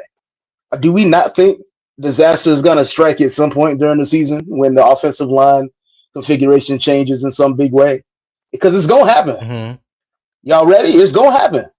Do y'all expect the offense to not move when that happens? If so, then don't be too mad. Don't be too mad at people saying we getting four wins. That's still bogus, but I mean, can you blame them? I'm not mad at anybody for voicing their opinion. I don't care if somebody said we're gonna get 2 wins. Hey, that's your opinion. That people voicing their opinions don't shake or move me one way or another. I know. I really don't. No I don't optimism. get moved by it. I don't know. No optimism. Hold on. Because one thing that I've always said, especially on this show here, everybody's opinion is welcome. If you feel like we only gonna go 2-15 or 4-13, that is your opinion. State it and let that be that. I ain't got no Right. problem with that. I would like to hear some details as of why you think we gonna dip down to be that bad. I don't understand that. Right. I get the schedule a little tough. You know, there are some people that have said it, and listen, I don't knock people for their opinion unless you start telling lies or saying some Hey, Tone, I'm outlandish gonna come back that in. you man. and I think both know some ain't true. guys dropped. I'm not hearing everybody. Let me come back in. Nigga, Ronnie, you don't hear me? Yeah, I hear you, but I don't hear Will and I don't hear Tony anymore. Oh, you don't hear the main guys? Yeah, go ahead and get the fuck out of here, man. Yeah. Hey, chill. I get you. Chill out, Charlie. Chill out. I ain't ahead, got no Charlie. patience for niggas like Ronnie and drivers, man. Go ahead. Yeah, I mean, bro, that's it. I look forward to seeing them do it again with maybe Rob Hunt and Damien Lewis out there. I got to see it again because we know they can move downfield. I think what we saw was the absolute floor with Bryce in the ones out there. Mm-hmm. But that made me wonder, What did we see with Haynes King and his 2s and 3s and 4s out there? Did we see, was that his floor? Was that his baseline or what? Was that his peak? Who, Haynes King? Yeah. Shit, I don't know, Charlie. That was our first time ever seeing Haynes King. No, that's my only point. That's my only point. We don't know. Okay, so are you trying to have a Haynes King conversation? Is this where it's going? Man, I'm sorry. That's the reason why Poppin brought him up here. Hold that's on, why he did. Hold on, Will. Hold on, but go ahead, Charlie. State what you're trying to say. Man, I just want to see Haynes. I'm waiting patiently. I'm not trying to rush it. I'm just waiting patiently for Haynes to get one more chance. I know what's gonna happen with this last game, and I want to know what type of questions fans could possibly have when they see it again, and they can put it up against what Bryce is showing us. Granted, it's the preseason. I know it don't count. It don't count one way or the other. But I mean, it has to mean something. No, it absolutely means something. Hey, like I said before, Charlie, and this is my opinion. Again, I'm stating it again. I know you heard me say this before because you came on right after that game, and I said it then. I say it again now. Haynes King played an exceptional Hall of Fame game, no doubt about it. He exceeded my expectations. I knew what he looked like while at Georgia Tech. My main thing that has always been a concern with Haynes King was his throwing mechanics and could he throw on the NFL level. He showed me some things in that game that showed me that he has been working on those mechanics and things like that. I talked about how he squared his chest and shoulders to the line of scrimmage and released the ball. That was very valuable for him. So I've given him his praise when it comes to that. I don't know what anybody else or what no more anybody want me to say about it, but like I do all the time when it comes to any player, I put things in its proper context. So I'm not gonna sit here and act like Haynes King did what he did ones against ones or twos against twos. I mean, pretty much it was like threes, twos, threes, and hold on, Will, and on down. So that's me putting it in this proper context. I've already said I would love for him to make the team and him to continue his development with the Panthers. I've said that. So I'm not down on Haynes King, but I'm not gonna sit here and crown him and say, oh yeah, he already he's QB2 now, or he should be QB1. No, I'm not going to do that. So if I'm not going to do that, does that make me a hater of Haynes King, regardless of everything else I've already said about? That's what I want to know. You tell me, not. Charlie. No, it don't. It don't. I don't think there's any Haynes Kings haters out there yet. Like I need niggas to stay nice with it. Like I saw a thumbnail that didn't look very kind, didn't look very nice, and it painted Haynes King in a negative light. I didn't like that shit. I said, man, they put some negative, some cursed ass energy on my nigga King. I don't like that shit. Right. But well, I didn't. Ain't no King haters. I didn't give him any negative energy whatsoever. Like I said, how I feel about Haynes King and what I said about him is on the record. People can pull it up, look at it, whatever they want to do. But there's nothing about Haynes King that has come out my mouth about him. I will say this, if you allow me, Tony. The one constructive thing I can say, I can recognize that's outside of the quarterback position on offense. Okay. Yeah, we all knew this too. We some pretty. I think as a fan base, we got some pretty knowledgeable people. We seem to be at a consensus knowing that Zavala sucks. He trash. He got to go. He's not. I mean, he's the worst case scenario as far as depth goes. If somebody go down or somebody needs to be rotated out for Zavala, that has to be like a real point of contention in Bryce or any quarterback's mind. Like, okay, Zavala is right there. I need to kind of pay special attention with how traffic is moving through this gap where Zavala at. And that's a problem. You don't want to be like that. So since you brought that up, Charlie, and I'm just gonna ask you a quick question, and let's just take the name off the quarterback Saturday, right? Let's say Haynes King was playing Saturday, right? With the pressure that we was getting on passing downs, not able to create holes in the running game on running downs, what do you honestly believe Haynes King would have done with those 9 possessions those 9 plays, that same thing that Bryce had Saturday? Tony, I honestly believe he would have got some positive, some productive output out of that. He would have made the defense flinch. And I'm telling you, make the defense flinch one time, you get the traffic moving a little bit different. That buys you an extra second in or outside the pocket, and something positive will happen. I guarantee it. I guarantee he got more poise and better movement in the pocket. Okay, he does. So if you were to look at the game honestly, those 3 drives, do you honestly remember seeing anywhere where a quarterback can step up? I tell you what, there was one play. I was hoping that Bryce would tuck it and run it. He held on to the ball too long, and he got sacked. There was He'll go in the wrong direction. One play that I saw, huh? Yeah, Bryce will make kind of awkward movements in the pocket. He might go in the wrong direction, or he doesn't see the pressure coming up on There was one play where he just stepped up the wrong way. He went the wrong way into the pressure and like sacked himself. Like, bro, what the fuck is that? Hey, so Tony, can I just say something real quick? Go ahead, Will. I believe that Haynes King will continue to develop and will grow.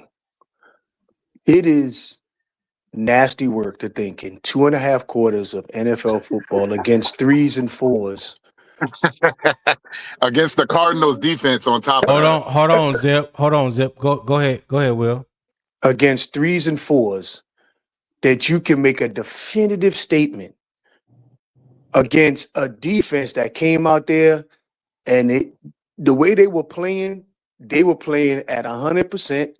They were playing like they had a full, you could tell they was amped up. The preseason game was sold out. The Buffalo preseason game was sold out. Yeah.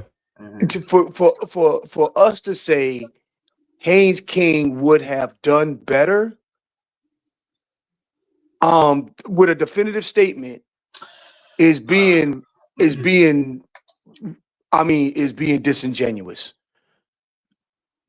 Now, Will, it's just crazy. It's just crazy for me. It's just crazy for me. Hold on.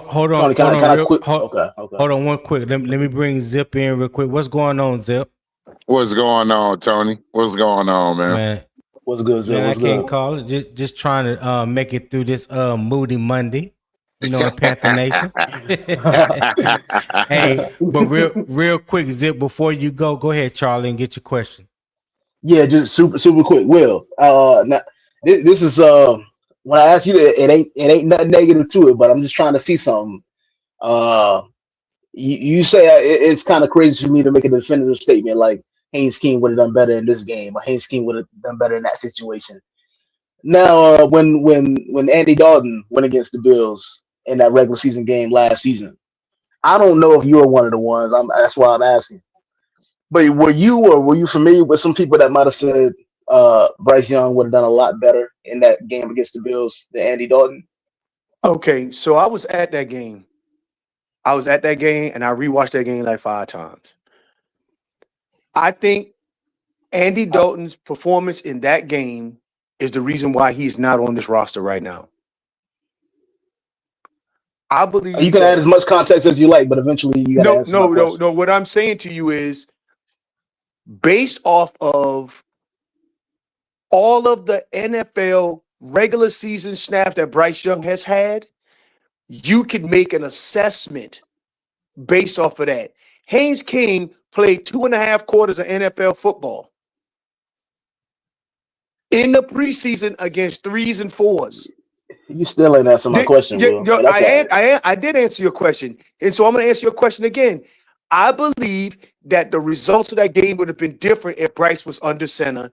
against the Buffalo Bills last season. Different is a little bit too open-ended for me, Will. It's no, yes, it would have, but I couldn't. I can't. I definitive? can't. Yes, he would. Well, He would have. Well, hold on, Will. Hold on 1 second, Will. What is it exactly that you want him to say, Charlie?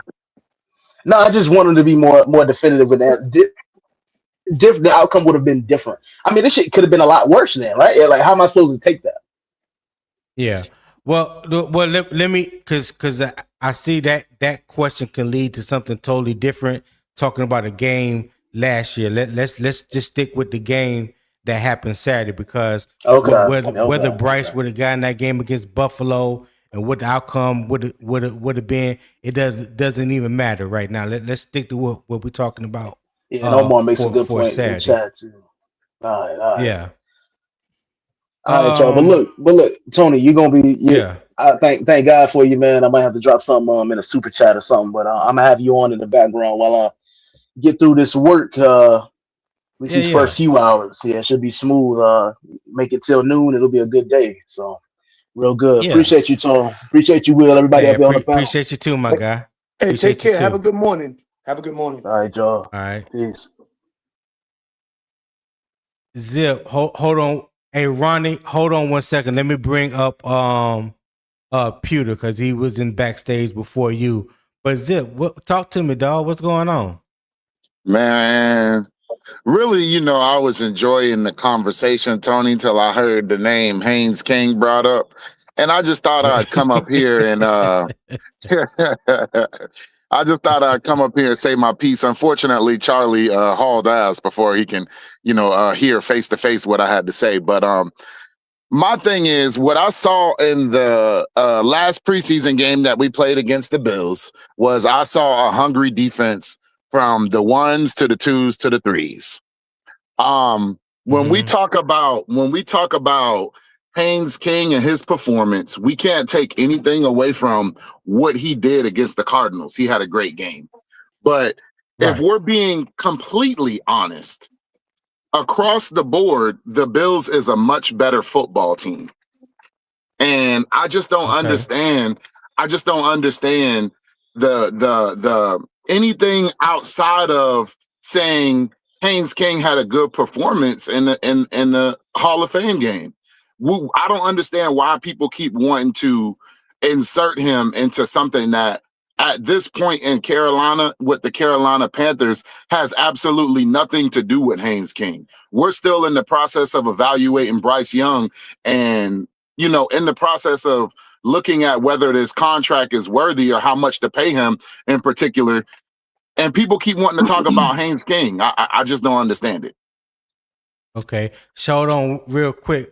Shout out to Reality Beats 11 for the $9.99 super chat. He said, Will, you talk about handing the ball off and only picking up 2 yards.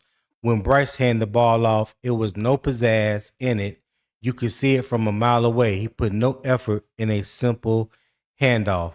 I think he was talking directly to you, Will. Would you like to respond? And Reality Beats, I appreciate the $9.99 super chat, my guy. Yeah. Go ahead, Will. Go ahead and respond. So let me get this straight.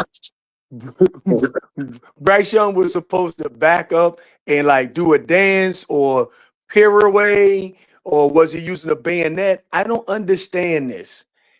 That right there goes to show that people who do not like BY9, at least if I'm reading this correctly, believes that him handing the ball off frustrates them. Him going under center, handing the ball off, that frustrates them. That's crazy work. I mean, to literally, I'm just being Tony. To believe that handing the ball off with more vigor is going to stop the offensive line. I mean, offensive line will get pushed, and they're going to get 2 yards and not hit Jonathan Brooks 2 yards behind the line of scrimmage.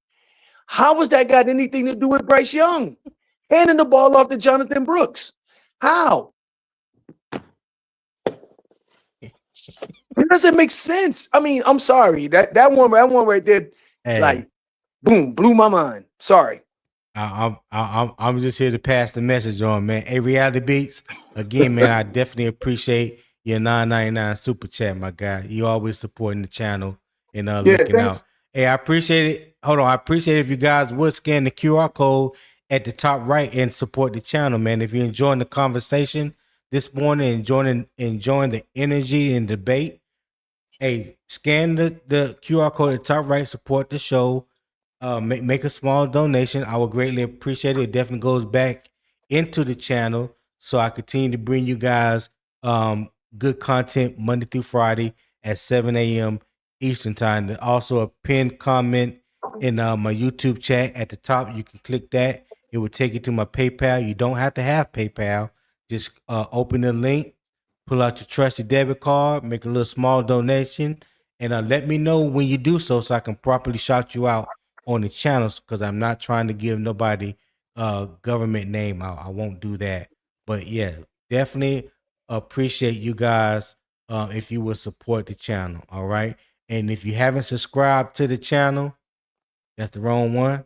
If you haven't subscribed to the channel, if you're currently watching through Carolina Armchair GM CJ channel, open up another browser on your desktop, laptop, tablet, or your phone.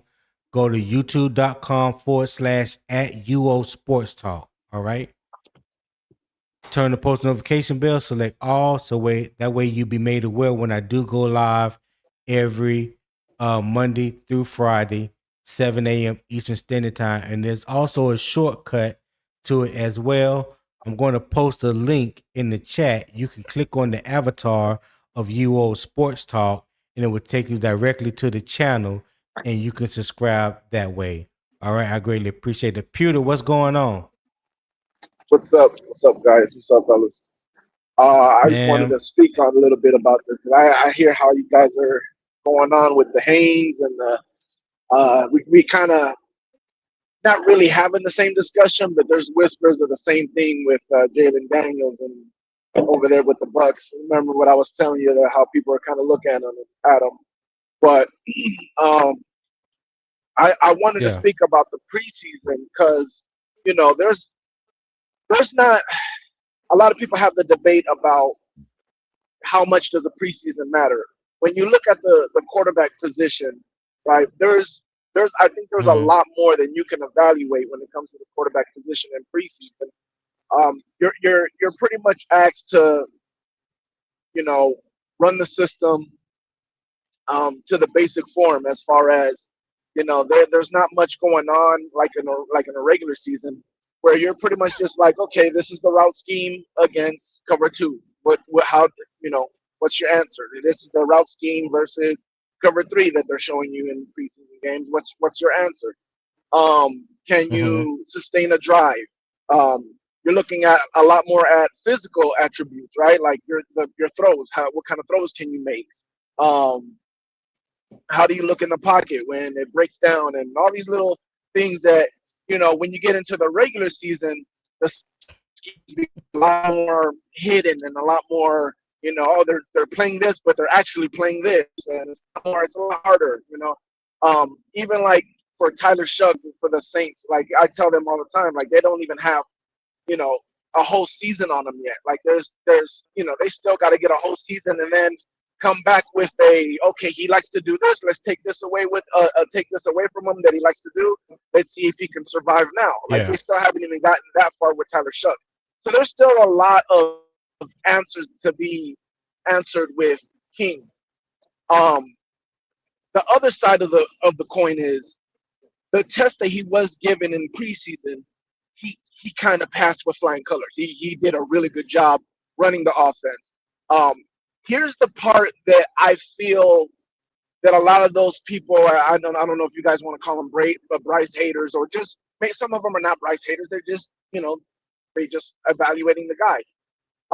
That they're really holding on to is, and I've heard people that support Bryce say this as well. The offense looked different. Mm-hmm. The offense looked a lot more active. It looked a lot more, I don't want to say explosive, but it looked a lot more fluid. I heard someone that was a Bryce supporter say that it's not fair that they opened up the playbook for him. Like they don't really open up the playbook for Bryce like that. And in my mind, when I heard that, I'm like, well, that's not true. I don't think that's a situation, because I think that's just the quarterback.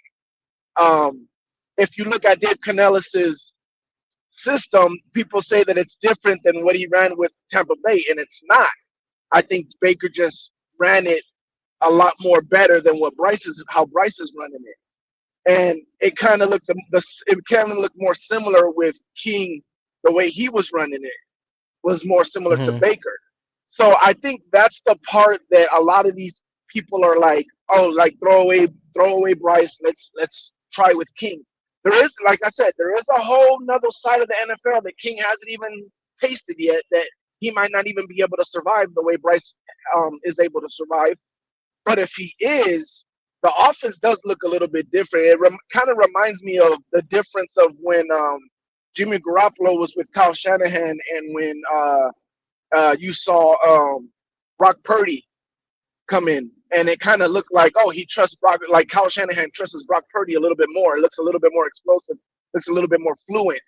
And it kind of reminded me of that. Now, again, I'm not saying that he's better than Bryce, but that is something that you guys can't deny. You know what I'm saying? That the offense did look a little more smoother for sure with King Hayes. That's all I pretty much wanted to say. Okay. Can I say something to that real quick, Tony? Yeah, Zip, what you got? I was coming to you. Well, I think you made a great assessment, my guy. I don't know you too well, but I think you made a great assessment. The only thing I'll say is, and I think people need to put more context into this, is that and I just said this, the Cardinals are not as good a football team as the Buffalo Bills. I'm sorry. And then on top of that, when you look at the circumstances surrounding the game, the Buffalo Bills were unveiling a new stadium. I think they felt personally across the whole organization for them to put on a good performance the first time them playing in their stadium. You know what I'm saying? So it's more new, and you're very correct. You are very correct when you say that there's a heavy evaluation on the quarterback, especially in the situation in the preseason, especially in the situation we're in where we got a new play caller. Yes, the head coach and the offensive coordinator in particular, they're going to want to see how the quarterback executes this offense. But like I say, going Hall of Fame for one, that was an extra game for two teams. You know what I'm saying? I don't think anybody really, that was a game where I feel like, not Bryce, but Dave Canales and Brad Ezick was just like out there, like, hey, whatever we put on the field, y'all go out there and just do what you do. You know what I'm saying? I'm gonna give you a play call and you execute it. But another thing that I want people to understand is when you have we spent a lot of money on our guards, to protect Bryce, and they both were out. Now, when you have a circumstance like against the Bills, where they're unveiling a new stadium, they're obviously a better team than the Cardinals, and you're missing your two key players. Honestly, if you think about it, that offensive line as a whole, it was not a lot of continuity as a whole. We got Rasheed Walker out there. We got a rookie on the right side. We're missing two guards. The center, Luke Fortner, didn't play here last year either. So when you're going against a Bills defense and you're having that many players missing on your offensive line, I don't think Haynes King would have looked good back there either. I'm gonna be honest with you, and that's not me having anything towards Haynes King. I just think that those circumstances would have made for a struggle for him as well. Right. Yeah, if I could respond to that. Hold on 1 second, Will. Go ahead, Peter, and respond. Okay, so the only thing I really disagree with is the whole like Buffalo Bills had more to play for than the Cardinals or whatever. They're all grown men. They're all fighting for jobs and trying to make a living for their family. They're all fighting. They're all trying their hardest. I truly believe. But I do agree with you. For two things. One, the situation could have been worse for Bryce as far as like the O-line situation, right? Like King could have looked just as bad as Bryce if he was in that situation where the O-line was kind of giving up the pressure. That could definitely be true. That's one. And two, the fact that Bryce might be playing better competition, right? So King might not have looked as easy. It wouldn't have looked as easy if the windows were just a little bit smaller, or the reaction times of the corners or linebackers were a little bit faster. So things like that could definitely play a significant role as far as, oh, King looked good here, but now if he goes against first stringers, he won't look as good. That's definitely a possibility.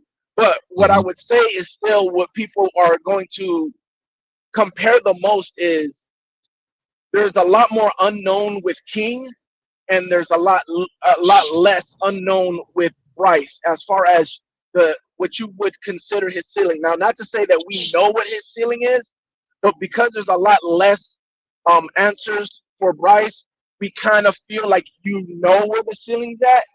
And with King, you don't really know where that ceiling's at. And if you've seen the best of Bryce with the best of your team, like when your O-line is good, when your wide receivers are getting open and everybody's clicking on all cylinders, and you know what Bryce is doing at his ceiling, it's hard for people not to look at King and say, well, dang, there's so much more questions about King that we don't even know what his ceiling is. He already looks like that. What if we entered and give him a starting O-line and gave him starting receivers? And like how much would his level rise? You know what I'm saying? So I see what I definitely see what you're saying, and I just see what the other people are saying too. And I'm just me, I'm always trying to show both sides of the coin, and that's all I always come on these podcasts to do, just to show at both sides basically. But I hear what you're saying as well. I appreciate it, Peter. Yeah. Hey, Peter, let me drop you off for a second, cause I got like two other people that's trying to get Thank up. you for having me on. So Okay. yeah, I appreciate it, my guy. Go ahead, Will. Hey, so real quick, so a couple of things. Two, Pewter alluded to, we've seen Bryce ceiling. We haven't. And that's coming from the executive part of the Carolina Panthers. So y'all can debate whether you think you've seen it or not. They've said they haven't seen it. That would be on them. Two, then he said, oh, well, Haynes King, they opened up the playbook for him. They didn't open up for Bryce, and we don't know what Bryce could do if they open up the playbook. Two things. Number one, every single play that Haynes King has ran and leaked out the backfield and tight end screens and shifts and all that stuff, that's all been done by Bryce Young in the dang gone regular season against the other team's ones. We've already seen that Bryce can do that. Bryce can do that. So don't make it seem like Bryce Young is playing Pop Warner football. The playbook becomes Pop Warner football because Bryce Young is on the field. That is not the case. What I'm thinking now that I've heard everybody kind of talk, I tend to agree with I don't know who said it. There was like Haynes King. They wanted to see if he could run the playbook, and he did well against the Cardinals. Bryce Young doesn't have to prove that he knows their playbook. They already know that. Bryce Young doesn't have to prove that he can make that throw. They already know that. All of that evaluation has been done. So just because there are people who are in the fan base that are still evaluating Bryce or don't think that Bryce can do it, or Bryce need to prove something to them, that is a separate conversation than what the Panthers are organizing themselves, preparing themselves for week one against. So I just wanted to make sure that I kind of put that out there. And one more thing I wanted to say to what Peter said, because when he first started, he said, I don't remember exactly what he said, but it was something along the lines of, he said something about the Buffalo Bills. All I was saying, Peter, was that there's a difference in talent level from the Buffalo Bills defense to the Cardinals defense. That's the illusion I was trying to make. I think you took it a little different because your response told me that. But yeah, there's a big difference in the Buffalo Bills defense to the Cardinals, and I think Haynes King would have saw that. I'm not saying he wouldn't have had a decent performance as well, but I just don't think that he would have looked astronomically better than the 3 quarterbacks that we put on the field Saturday.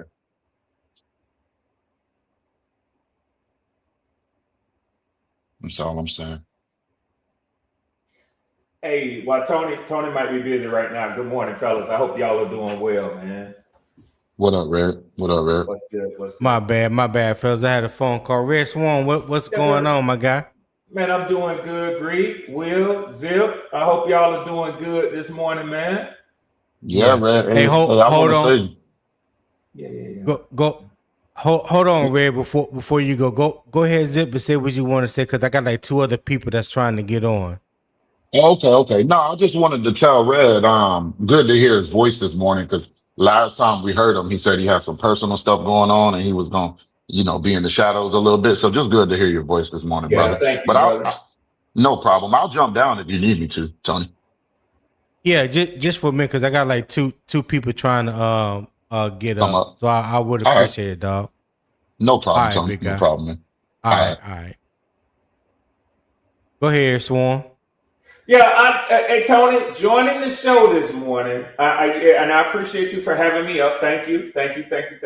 I just wanted to know, I know how you operate. You have this thing already planned out, the flow that you like to go, the questions that you ask. Is it too much of me to ask if Will needs to say anything to me before I start to, or does he want to respond and then take shots?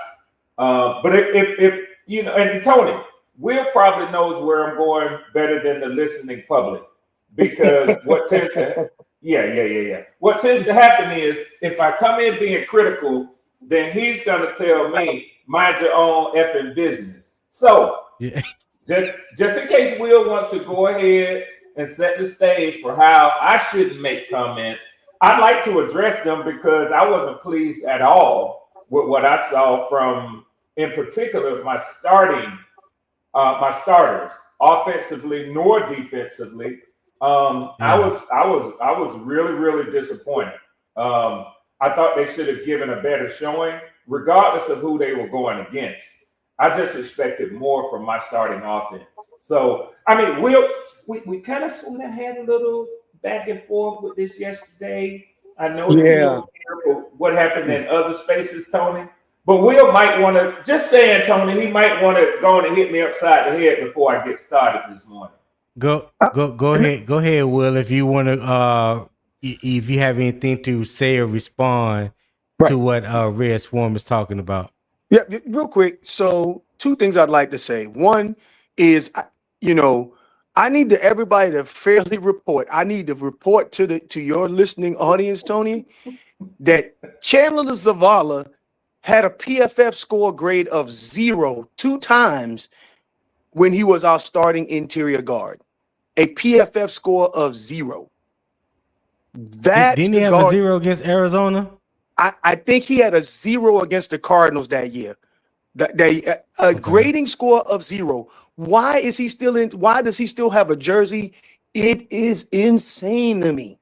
But lest we digress. 2, I hate to do this to you, Red. Only thing I ain't gonna hate to do shit I'm about to do this morning. Don't hate to do it to me. All I would say, and the reason why I say I hate to do this because it's 9:00. I got to jump on my 9:00 meeting. Oh, that's the reason why I don't want to. That's the reason why I don't want to take shots, because it's not fair to take a shot at you. I tell you what, be a gentleman and hold it to the next time. That's the reason why I said I hate to do this to you, and I don't want to take a shot and then and then run. You gonna do it anyway. I see. Right? No. I said I hate to take a shot and run. That's the reason why I say I hate to do this to you, because I know exactly what you're talking about, but we can't discuss it right now. Hold on, Red. Let Will finish before he goes, so we can move on. So I'm just saying. I'm about to break, Tony. The only thing I was saying is, I would love to have that conversation with you, Red, but I can't right now because I got to jump on the call. So it's not fair to say something and then run. Okay? Yeah, go ahead and take it. All right, guys. It's 9:01. Hey, Tony. Give me a call once you finish your pod, man. We chop it up. Hey, thanks everybody. Y'all have a good morning, and just know that I'm going to forever pound over here in Carolina land. Hey, y'all. Keep pounding, y'all. All right, man. Hold on. Salam 3471. What's going on, my good brother? Hey, welcome, my brother. How you doing? What's going on? Good, man. Can't complain at all, man. It's my first time ever on a pod, so I was like just really just excited for one, just listening to your takes, all of you guys, and I've been listening to you guys for a long time, so definitely excited just to get on well, and just appreciate really it. listen. Thank you. Yeah. What's on your mind? So pretty much as far as it goes, when it comes to the first portion of the game, especially the preseason game. I mean, to be honest, and I've spoken to a couple of individuals and whatnot, I pretty much have said that preseason literally is just an evaluation process for the bottom tier of your roster. So that doesn't mean that it is the end all be all in terms of us seeing everything as fans. Like, okay, do you got to be upset? Do you got to be disappointed? And yes, of course, as fans, our fandom can be able to get to that based on what we saw, based on the series of what happened with Bryce Young. However, I really think that in terms of the offensive line, I mean, and I put it on the chat on YouTube. I was like, there's $220 million that was on the bench. So yeah, I saw that. I saw you put that up there. Yeah, so I mean, how are we expected to really evaluate this offense if you can't even block? You know, I mean, I just don't really understand. But as far as it goes, there was the defense, I would say, I was definitely impressed with them.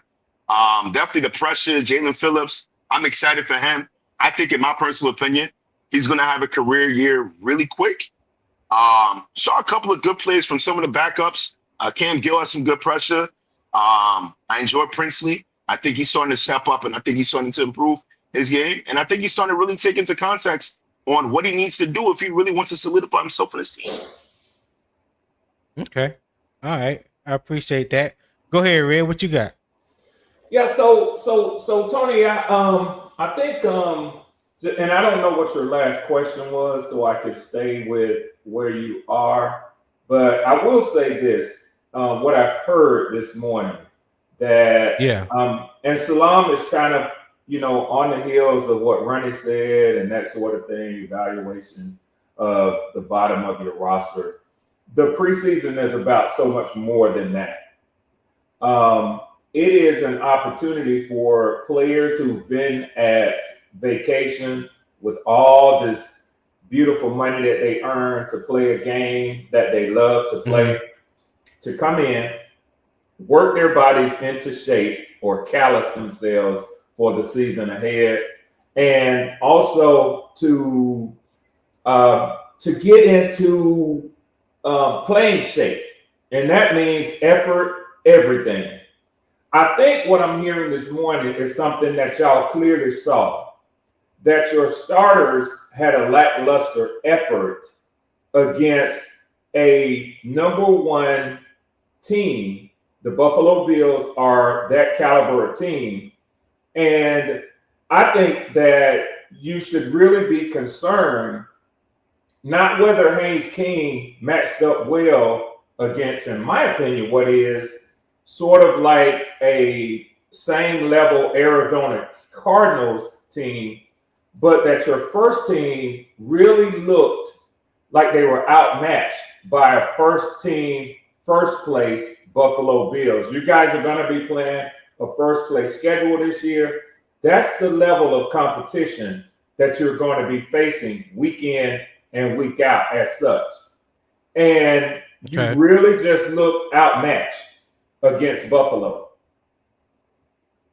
Okay. I can't listen. I can't argue that. I'm not going to even try to attempt to argue that. What you saw Saturday against Buffalo, the ones on ones, was a dismissal, a bad performance. All right. It was a bad performance.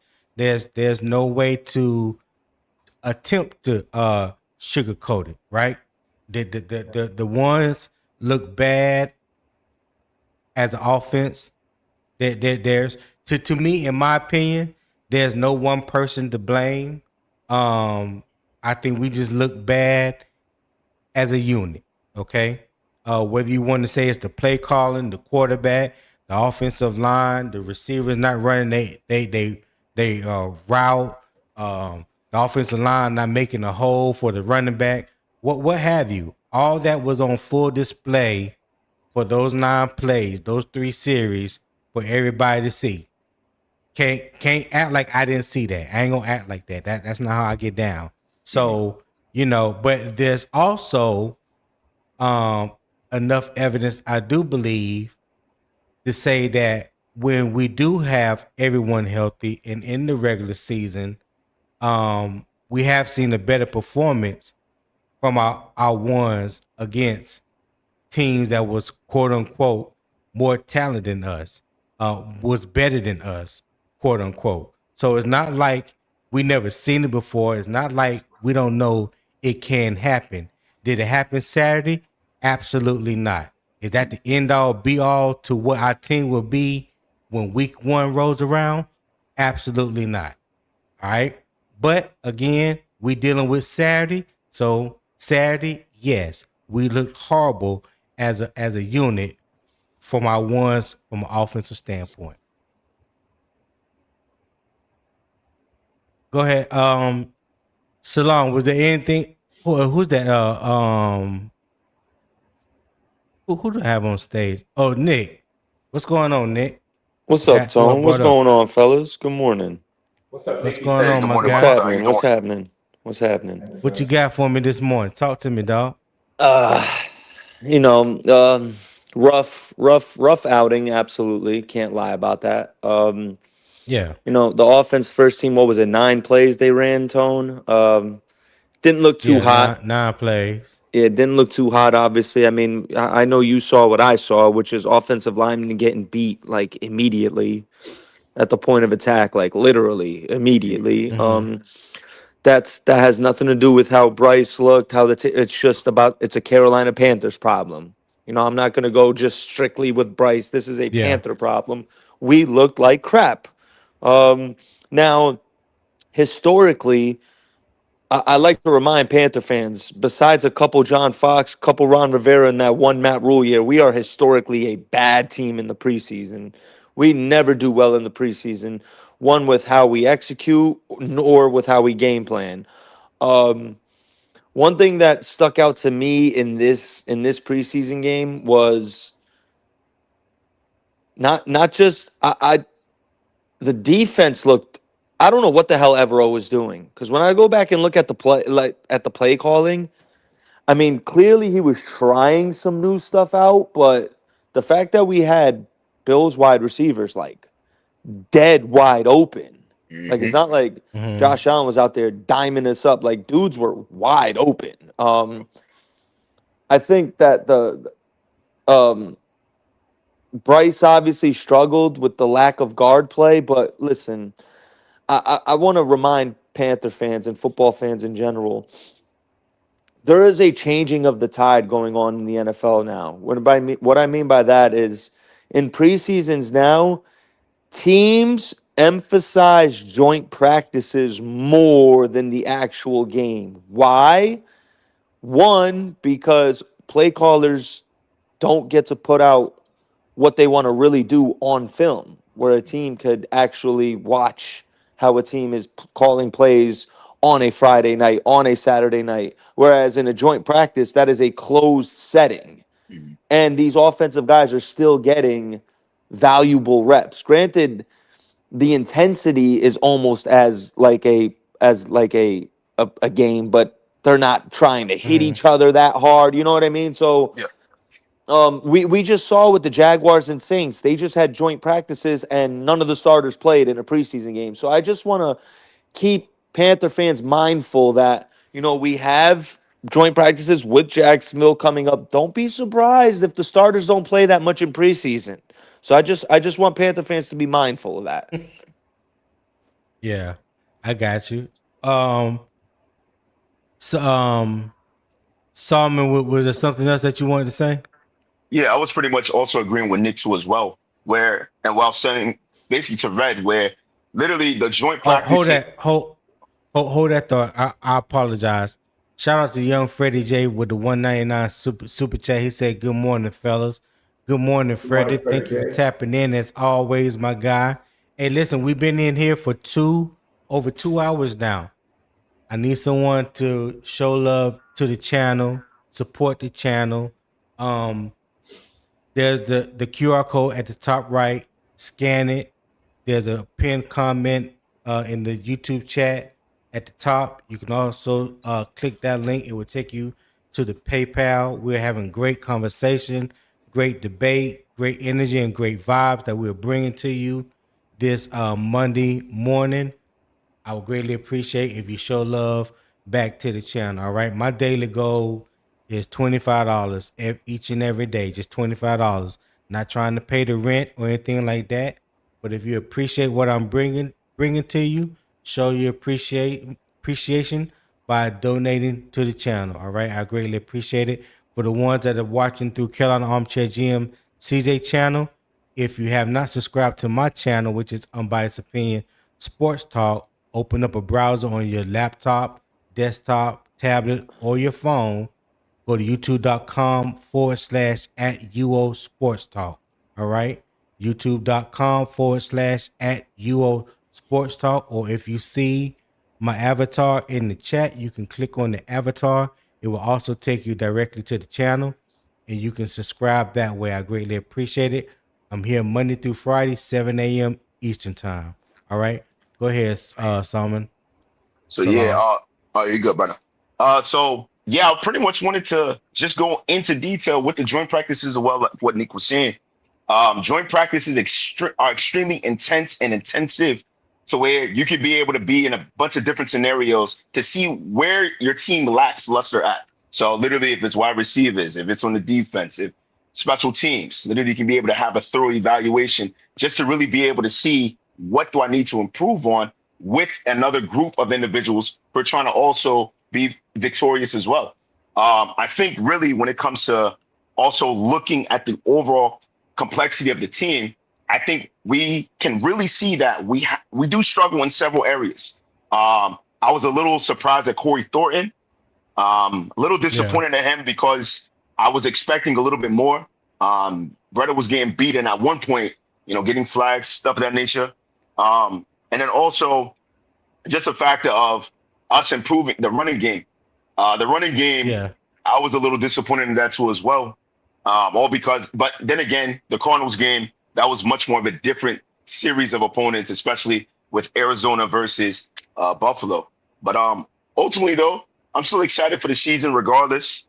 I really think that, especially in these joint practices, you're going to see the best out of all of the players to where you won't really see the starters playing on Friday as well. Okay. Hey, Salam, if you don't mind, I'm going to drop you off so I could bring up one other person. Hey, I appreciate you for coming on, my guy. Of course, hey, brother. Like I said, I'm here Monday through Friday, 7 a.m. Eastern time. If you haven't subscribed, make sure you subscribe. All right? Already, man. All right. Assalamu alaikum. All right, my brothers. All right. Walaikum salam. I know. All right. Let me remove him and bring Pewter up. But before you go, Pewter, shout out to DCash704 for the 5 jewels. It's a treat. Don't know what the treat is, but I appreciate the 5 jewels, Dcash. And also shout out to Cool Kev 88 for the $10 super chat. He said, I don't know what Bryce got on a lot of y'all, but you need to consider seeing a root doctor. Get some help. God. Damn, Kev. A root doctor, dog? Yeah. So you trying to send me down to New Orleans, huh? You trying to send me down by the water? Hell no. Hell no, I will not go. Right, Tony. Not me. No. The hell are you talking about? You would not shake no chicken feet over across my forehead. The devil is a lie.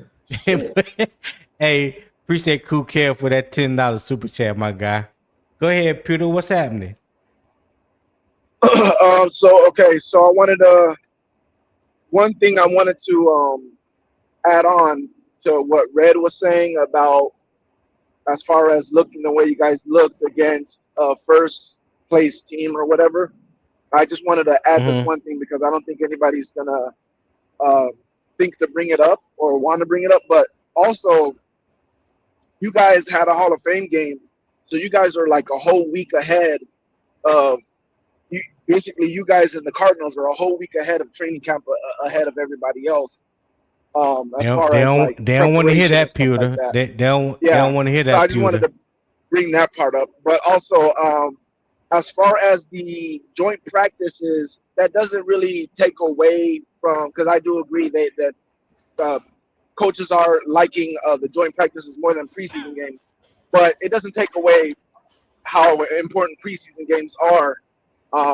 With the defenses, it's less of how good your defense is doing, as far as like, okay, if you're in cover two, we all know middle of the field, that's the weak spot, right? So we're not trying to hide that in a preseason game. You're just showing cover two, and you're trying to see who can do their job and cover their guys. D line, are you producing? Are you able to get pressure? Linebackers, are you able to cover? Are you able to stop the run? You're pretty much looking at that. But game planning, you're not really game planning defensively. If you're getting, if the quarterback is doing his job and beating the cover two by throwing in the middle of the field, then that just is what it is. It's not really like, oh, we suck as a defense. It's more offense than anything. Offense I know. is. Go ahead. No, I'm saying I know what you're saying. I listen. I get you when it comes to the schematics, though, Pewter. I think for us Saturday, what a lot of people were upset with, including myself, was the offensive display that was put on. That we witnessed Saturday was not the type of offense and things that we heard coming out of training camp when we was hearing Bryce mastery of the offense.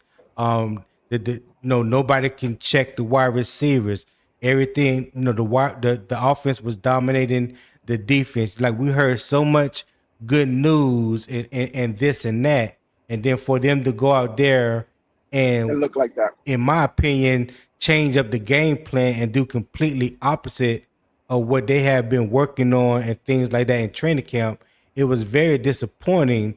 If you're a Carolina Panther fan, especially when you want to see exactly what Brad Isaac would call up, especially if you were spoiled or got a taste of what the offense could possibly look like when you saw the Hall of Fame game. So it led you to believe that you was excuse me, hiccup. Bless you, bro. It led you to believe that what you would see Saturday against the Bills with the number one offense would either match or even be better than what you saw in the Hall of Fame game with a bunch of backups. So to not even see that, I could understand a lot of people how they feel come Saturday afternoon or Sunday or even this morning.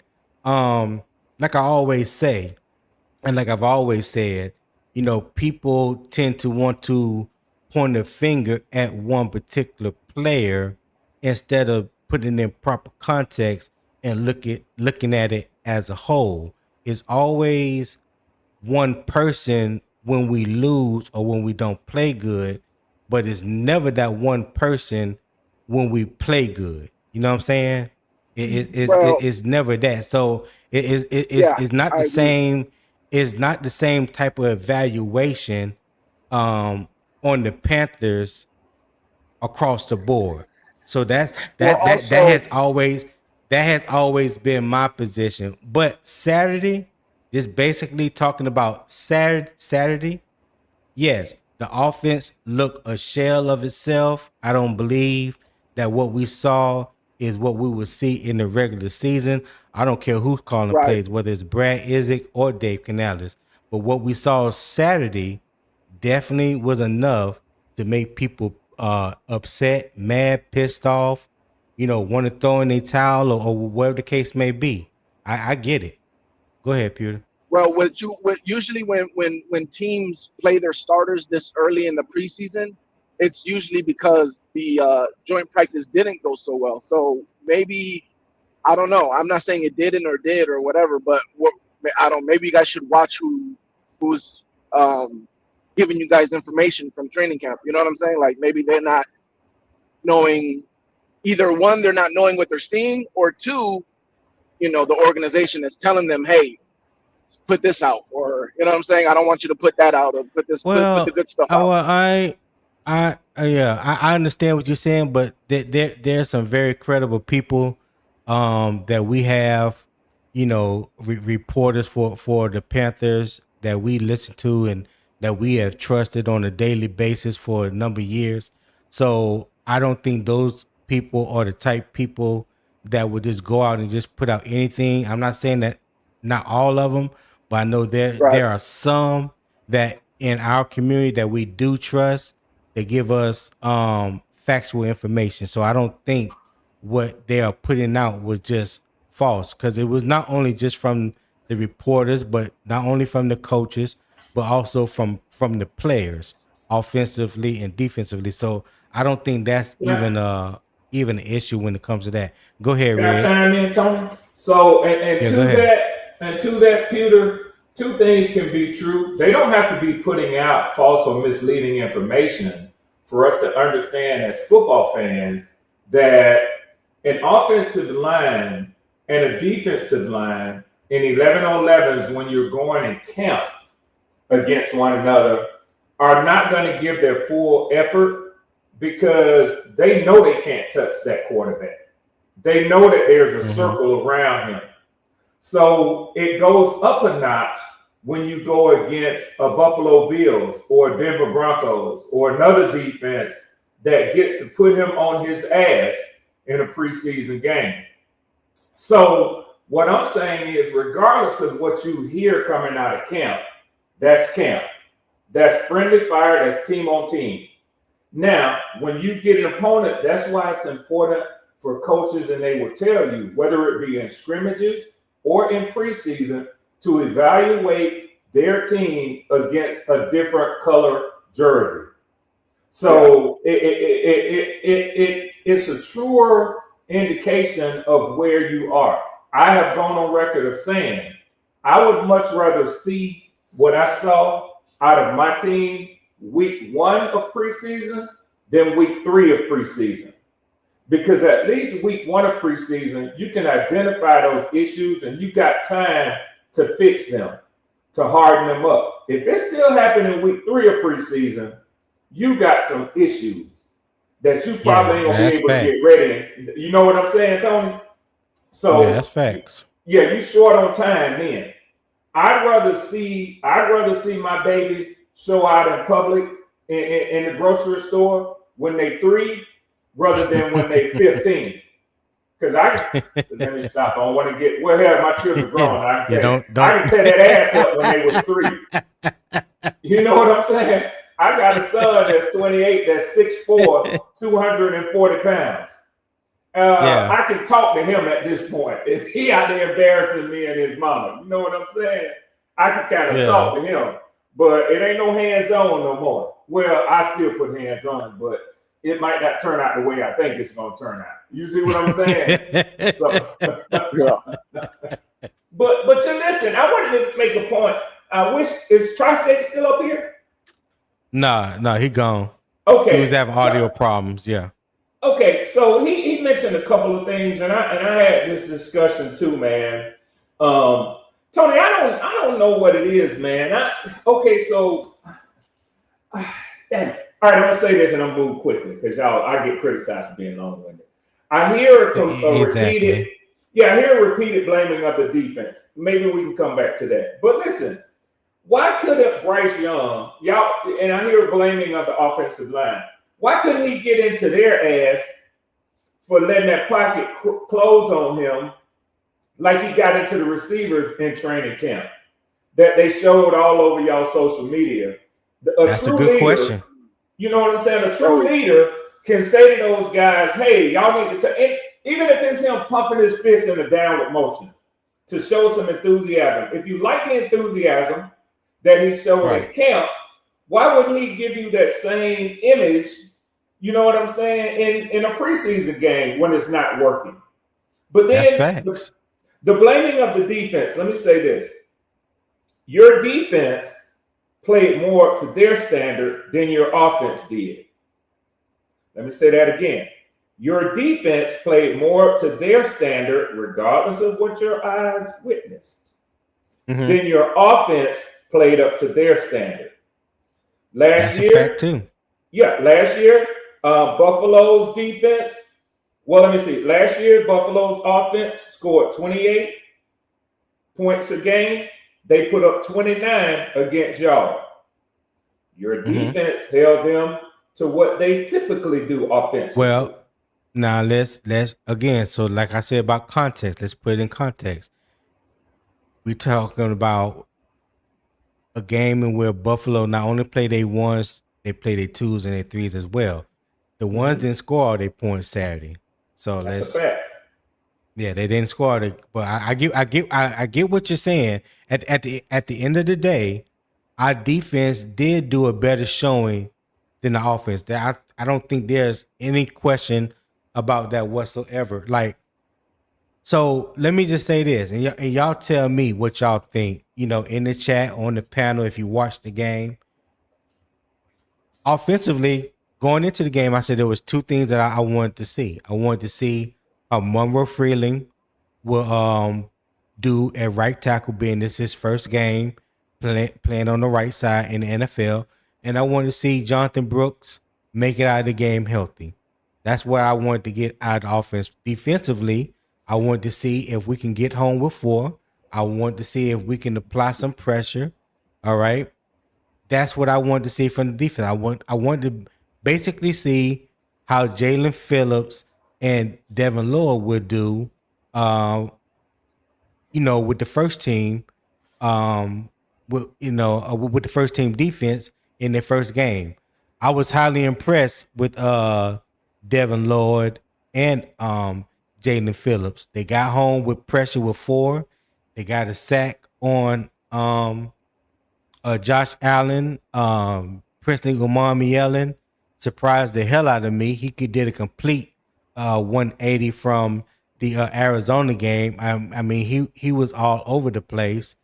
He was in the backfield constantly. I think he had like 14, 15 snaps, but he had like 2 or 3 pressures, a half a sack. I thought he should have had a half a sack, but I think they gave the whole sack to Jaelan Phillips. But yeah. He was looking like a beast out there. Devin Lloyd looked like he had a command of the defense. He did his thing. I think he had like 1 or 2 tackles for loss. So I seen some positive things from the defense, especially on that first series. Now, a lot was telling as far as stopping the run when we were in a 4-2-5 as opposed to a 3-4. When you saw 3 interior defensive linemen with their hand in the dirt, 9 times out of 10, we had better stoppage when it came to the run game. So those were things that I was initially looking for going to this game. I didn't care what the score was. The score wasn't important to me. Those are the things that I was looking for. I broadcast. I went live during the game, and I let it be known before the game what I would be looking for.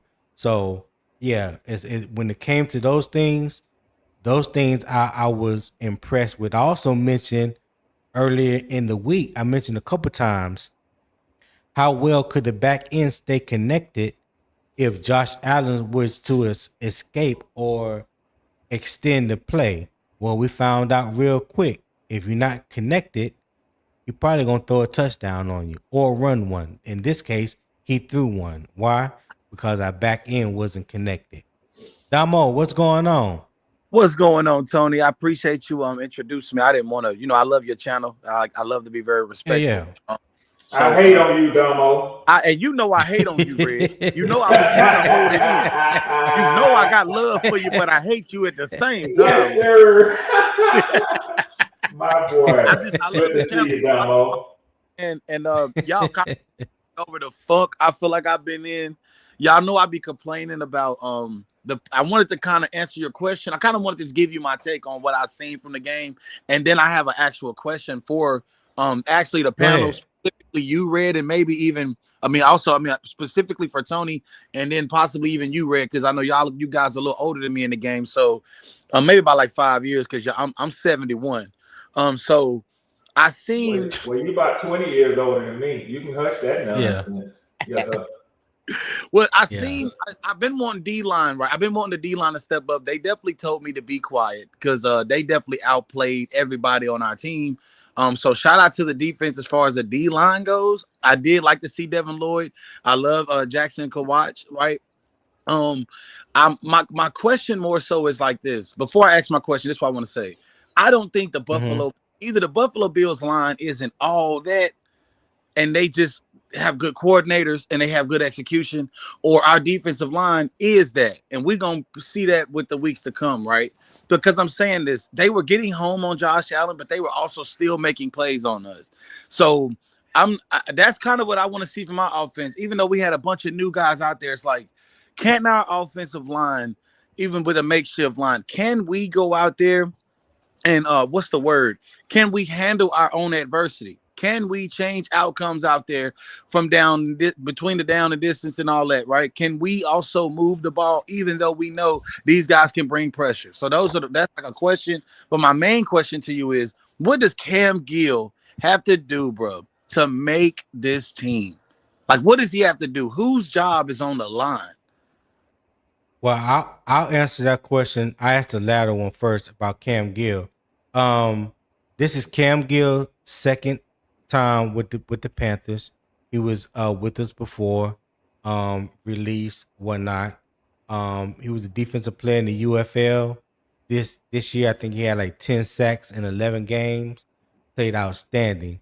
Looked like it carried over into this game, and I think he also played pretty good in the Arizona game. Y'all can correct me if I'm wrong on that, but yeah, I saw some things from him that that looked pretty good. I can't remember, if I'm not mistaken, the ones were out the game at the time. So, but to be fair, it is an evaluation. So what he put on tape to me was good enough to be evaluated.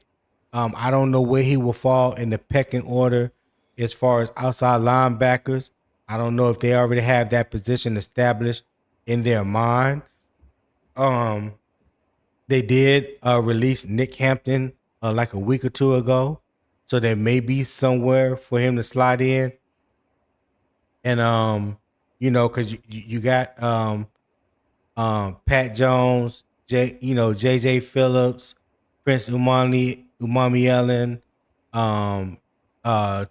Gibson. So he may can fall as the fifth or sixth outside linebacker. I don't remember the complete depth chart, but listen, all he can do is go out there and just put it on tape and hope he made enough noise, cause enough noise for the coaches to recognize him and give him a spot. Maybe he back on the practice squad. I have no idea. I have no idea. I appreciate that, because this is my thing, right? If we don't bring him in, then I'm going to know for a fact it's all about politics. And not only that, he's going to make a roster somewhere else, and he's going to be a star. I just have that feeling about... Hold that thought real quick. Let me give shout out to Young Freddie J again for the $1.99 super chat. He said Damo stupid as hell. Damn. Hey, appreciate that, Freddie. I appreciate that $1.99. Freddie know I hate on him too. Chat. I hate on all you. That's up. Freddie throwing shots at you, Damo. What's that about? Why he shooting at me? Haven't he seen I don't know, dog. of the preseason? Don't you know? Well, technically it was week 2 for us, but don't you know how I'm feeling already, Freddie? Don't shoot me right now, Freddie. I'm hurting, Freddie.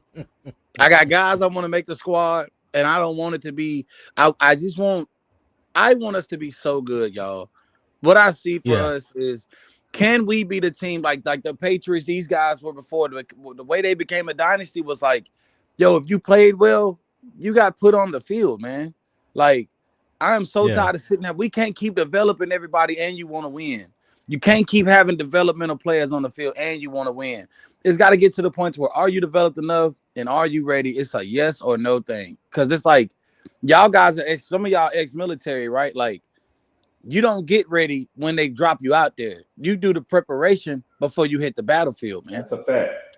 So Yeah. every battle we fought as a not to get off subject, but every battle we fought, right, as the United States, every war we fought was a different war. Meaning we had to train soldiers differently for every battle we went into with different strategies.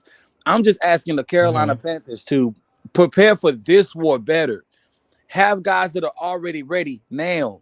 We ain't got time to develop you to start the season. Again, if you ain't ready, then you gonna be usurped. Yeah. Okay. Anybody. Princely better be happy he playing well, because I've been talking so much trash. It's like, if I ever meet him, he might know who I am. You know. So, but it's only because I know you can play. hold on one second. I'm gonna respond to that, and then I'm gonna let Red respond to that, because I think you're gonna like the analogy that I use.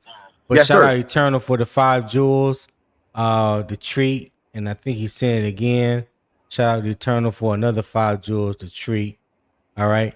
So to what you just said, Damo, I learned a long time ago, a first sergeant, matter of fact, my very first sergeant, when I got to brag, First Sergeant Abraham, shout out First Sergeant Abraham. Shout out. And shout out Abraham. This candid conversation that we was having. I think I got into a little trouble. You know what I'm saying? And you probably did. Pulled me into his office, and we had about like an hour and a half conversation. But when y'all hear, if you ever heard me say this is who I got this from. He said the best time to prepare for war is at peace, right? Yeah. So as a former military man, no matter what branch you in, you're always preparing for war. Even at peace, you're preparing, because you don't know when war is going to happen, right? Damn, wise words. So when you think about the preseason, right? Even though it may not look like it's war, which is war is like the regular season, 17 games for 17 weeks. Right now they're at peace, and they're preparing for war. Everybody don't prepare for war the same way, right? We don't prepare the same way that the Ukrainians do, or the Russians do, or the Chinese do. But best believe everybody's preparing for war in their own way. Yeah. Are you more concerned about the preparation of war, or what happens when you get to war? Go ahead, Red. Yeah, man. Wise words by Sergeant Abraham. And what I can tell you is, if he spent an hour and a half in his office, first sergeant, if he spent an hour and a half in his office with you as a young soldier, he thought highly of you at an early age, because he could have locked your motherfucking heels together and let that been it. And also, you was in there with the first sergeant, so a lot of people may not know quite what you're saying as I do, but for him to take that time and not let a staff or somebody else just go to town on your ass, that said a lot about you, Bree. But man, I'll tell you, I agree. I think that it's more of weight, that it's a weightier decision to prepare while you're at peace, more so than when you're in combat. When you're in combat, you got to perform.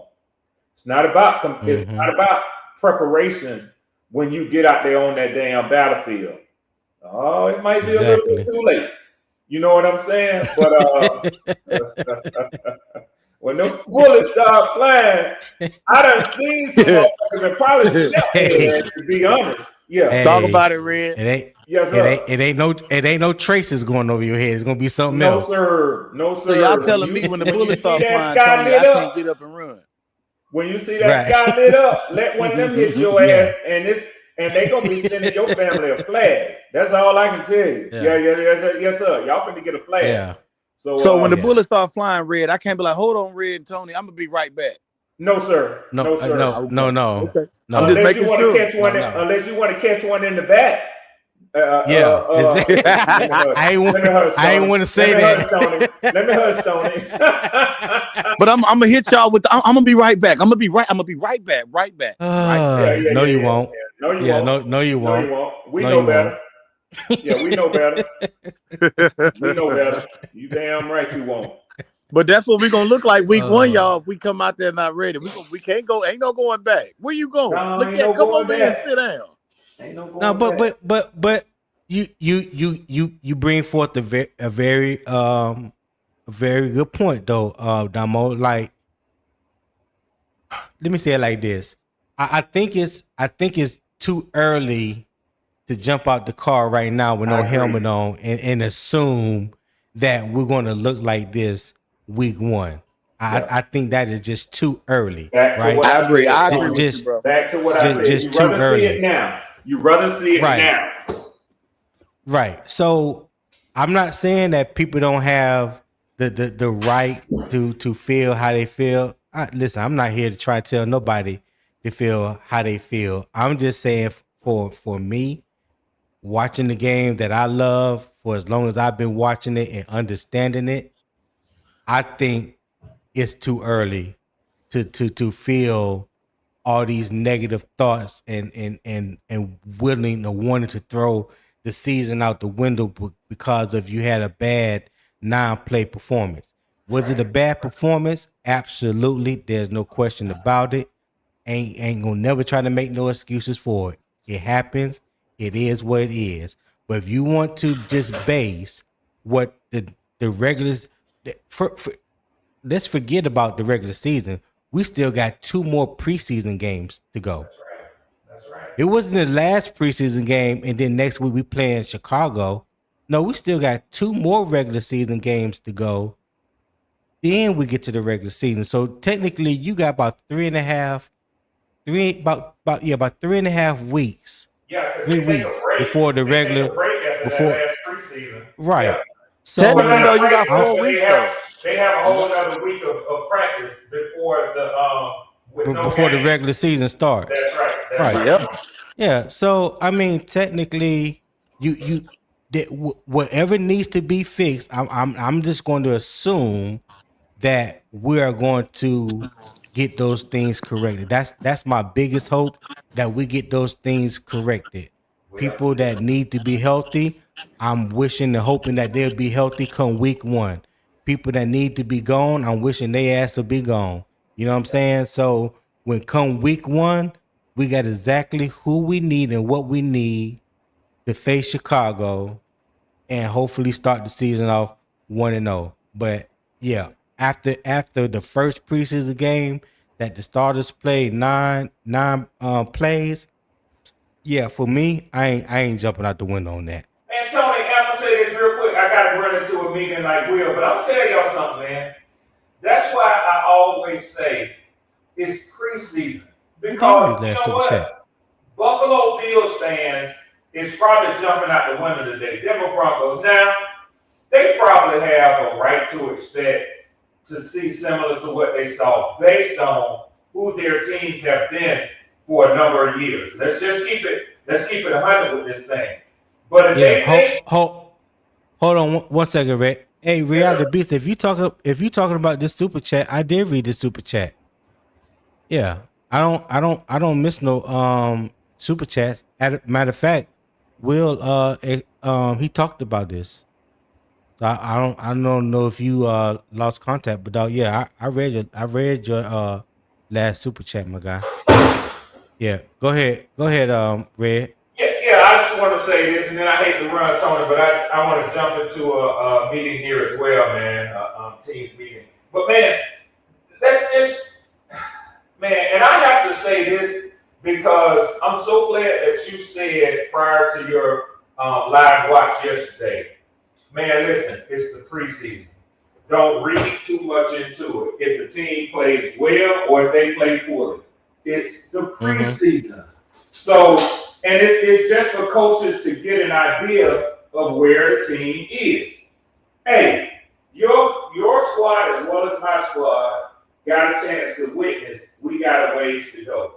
Buffalo looked pretty good. Facts. Denver looked really good. But Denver better go back, and I know that their coaches make enough money and are professional enough to know that Sean Payton and Van Joseph are going to be on their team's asses when they That Atlanta team that we saw, that wasn't the best that they could throw at us. Let's not be naive and think we're going to do everybody like we did them on Friday. Buffalo's coaches, hopefully, are saying the same thing to them. That Carolina team that we saw on Saturday, that's not really who they are.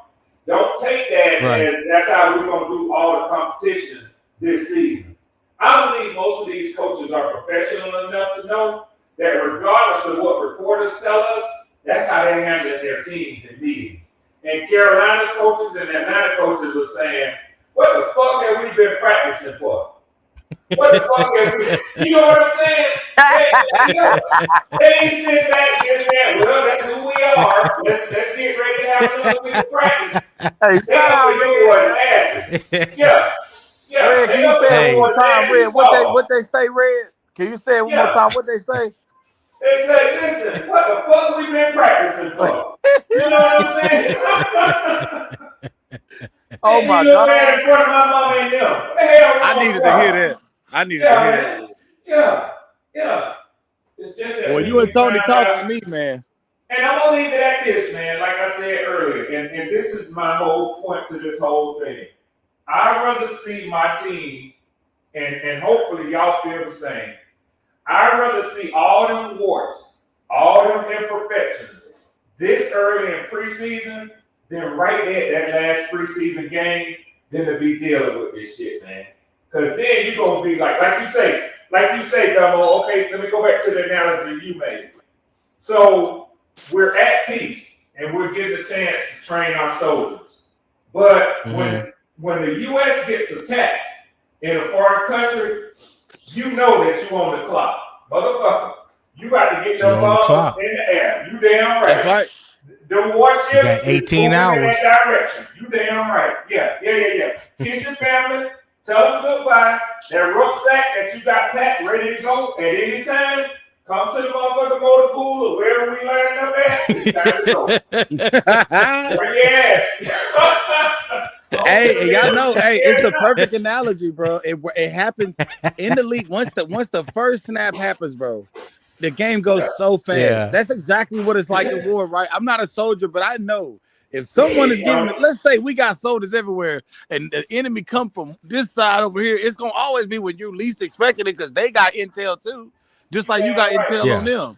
So you got to immediately pivot, like, hey, they over there fighting. Hey man, send everything over there. Like you got to immediately I'm gonna tell you like this: report or go AWOL. But make a decision, motherfucker. Either one of you. Whichever you want to do. It's time to make a decision. Yes, listen, you talking about a double-edged sword. God. But Tony, but the point is valid. Make a decision. It's time to make a damn decision. Oh, God. Yeah. Come on. So now I didn't watch the Falcons though, but I'm not hearing the best. I'll say this: out of the NFC South, that shit was ugly, boy. But I'm gonna say this, Red. I'm gonna say this: like out of everybody in the NFC South, I hate y'all the least. I like playing Atlanta because I love Atlanta, like the city of Atlanta. Atlanta's always the bottom. I really want the Saints to be the bottom. Hold on, Damo. Hold on. My bad, Tom. Hey, what's up, Fed? No, we're not talking about war and politics. It was an analogy that was used described about the preseason to the regular season. We just kind of went off on a tangent a little bit. Damn, Fed, we can't pop you know how I do. I don't go that far down the rabbit hole. I talk football over here. Go ahead, Damo. It was good. Yeah, and I was just saying, like, I truly, honestly, y'all, from the bottom of my heart, I want to see the Tampa Bay and the Saints at the bottom with us kicking y'all ass Red, but y'all looking a little bit good, you know, and sitting at that third, right at the number 2 spot while we be number 1. That's the best I can do for you. I got to get prepared for this meeting, and I did want to get me a second cup of coffee. But Damo, I'm gonna say this quick, and I promise y'all, I got to get up out of here. Talk Tony, to you, it's just it's only my opinion. So if you don't like it, don't beat Tony up, don't beat Damo up, don't beat the Falcons fans up. It's Red Swarm. What I'm saying is, I believe that Tampa is about to experience some regression. I think that Todd Bowles will be fired at the end of this season. I believe that the Saints are about to show a bit of a rejuvenation. I think that, and hear what I'm saying. My belief is they have a quarterback that they can build around. Very, very, very small sample size, but he looked competent in it. I'm not saying he looked great. It was a 5-4 record, and they didn't beat the most positive teams, but they have put weapons around the kid. And evidently, if you look at them, their organization believes that he's a quarterback for them to move forward with. Will that experiment fail? It could, but I think it's going to be better than the 6-11 that they showed last year. I really do. Okay. And I hate to admit that, but that's just my thought. I don't know. I gotta agree. They do think they got a guy. They definitely do think they got a guy. I'm not gonna say they got their guy because they definitely just had Drew Brees, but they do think Tyler Shuck, you know what I mean? They do think that he is something to build around. And I do see he play with a little bit of poisonous. He does play confident, and he does look all right in their system, man. And sometimes that's all it takes to have a lightning in a bottle, in my opinion. So I think the fans just want to see a little more. I don't know what my team's gonna do, and I'm gonna tell you why. Because it's the same problem that we've been having. We put some good talent, on both sides of the ball, but the problem with the Falcons traditionally has been the quarterback since Matt Ryan left. We haven't found a dependable quarterback. I was really high on Kirk Cousins, but I watched the highlights of the Raiders versus whoever was that play. I think Arizona the other day. Kirk Cousins looked happy, at least at the start, to be in Oakland. In Las Vegas. He went out there knowing that their plan at some point this season is to bench him and start Mendoza. He was never happy with the way he was handled in Atlanta. When he was signed here, they didn't convey to him that we're going to take a quarterback in the first round. The Raiders did that. And so of course he was coming off the Achilles and this and that, but I really don't believe that we got the best Kirk Cousins that we could have gotten. And that's a shame. That's a shame because Kirk Cousins once said he wanted to retire a Falcon. His wife is from Alpharetta. She is a third-generation UGA graduate. Her family bleeds Georgia Bulldogs and Atlanta Falcons. And that had a lot to do with his decision to come here. I don't think they handled Kirk Cousins right. He could have been a very suitable bridge to a quarterback, maybe even Penix, if they had just talked to the man about it. But hey, it is what it is. I don't know what the F the Falcons are going to do this year. I don't expect much different from what we did last year, but we'll see. That's what I'm saying about all of this division. It's still and always will be until further notice a wide open division. So that's true. That's very true, bro.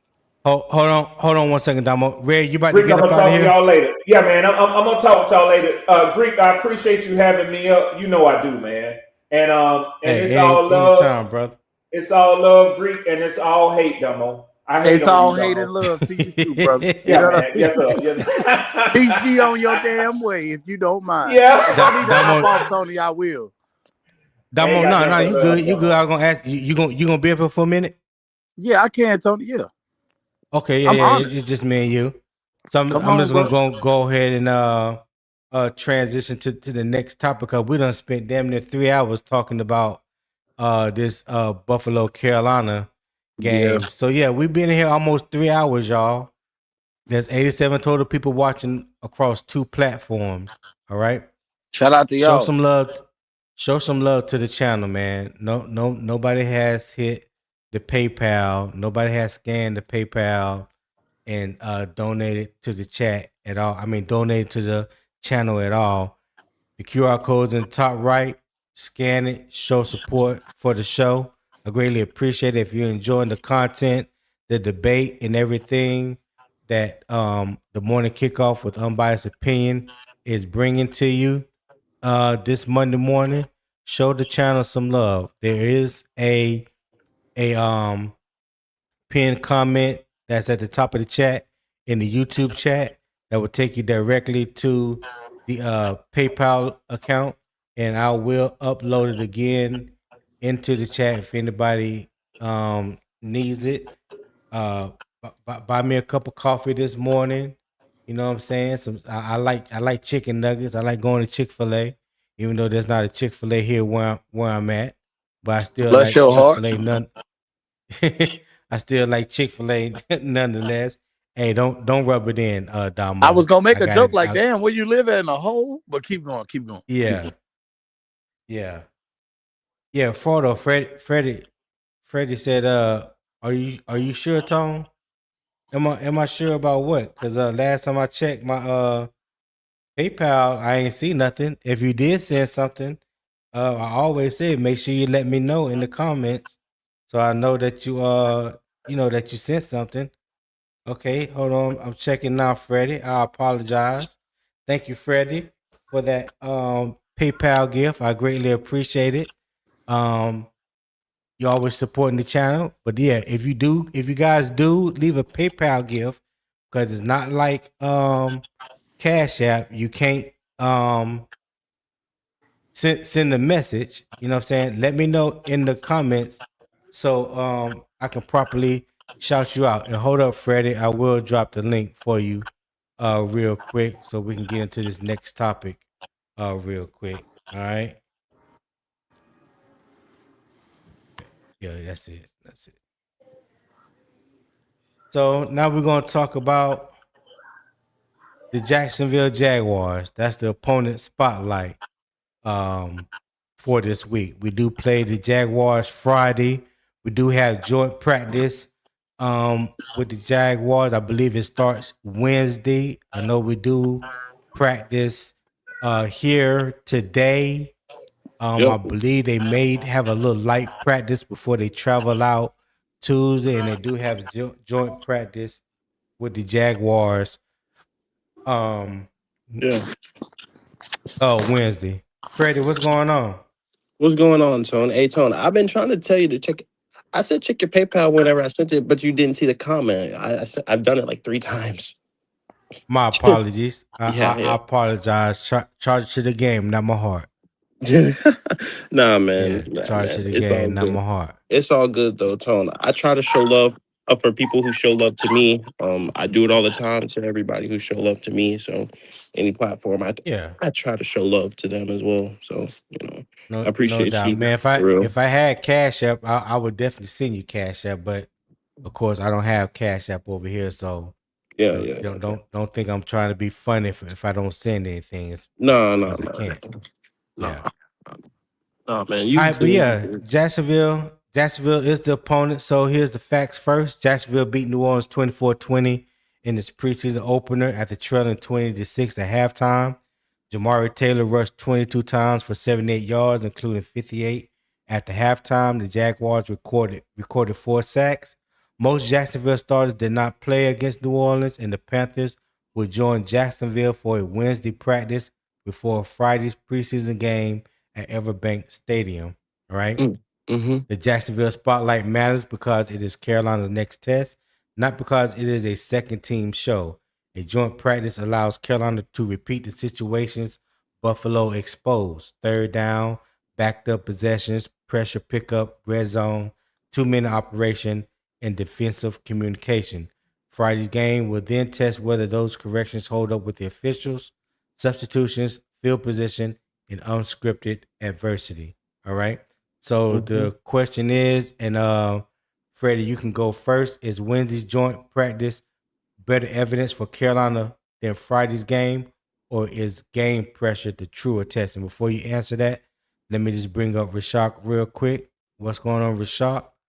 Welcome back. Go ahead, Freddie. I would say that game pressure Where's matters. Rico? What's up, Rishak? I would say that game pressure matters more because practice because yes, joint practice they're gonna go hard, they're gonna go tough, but I think live bullets and live reps under the lights matter more than a joint practice.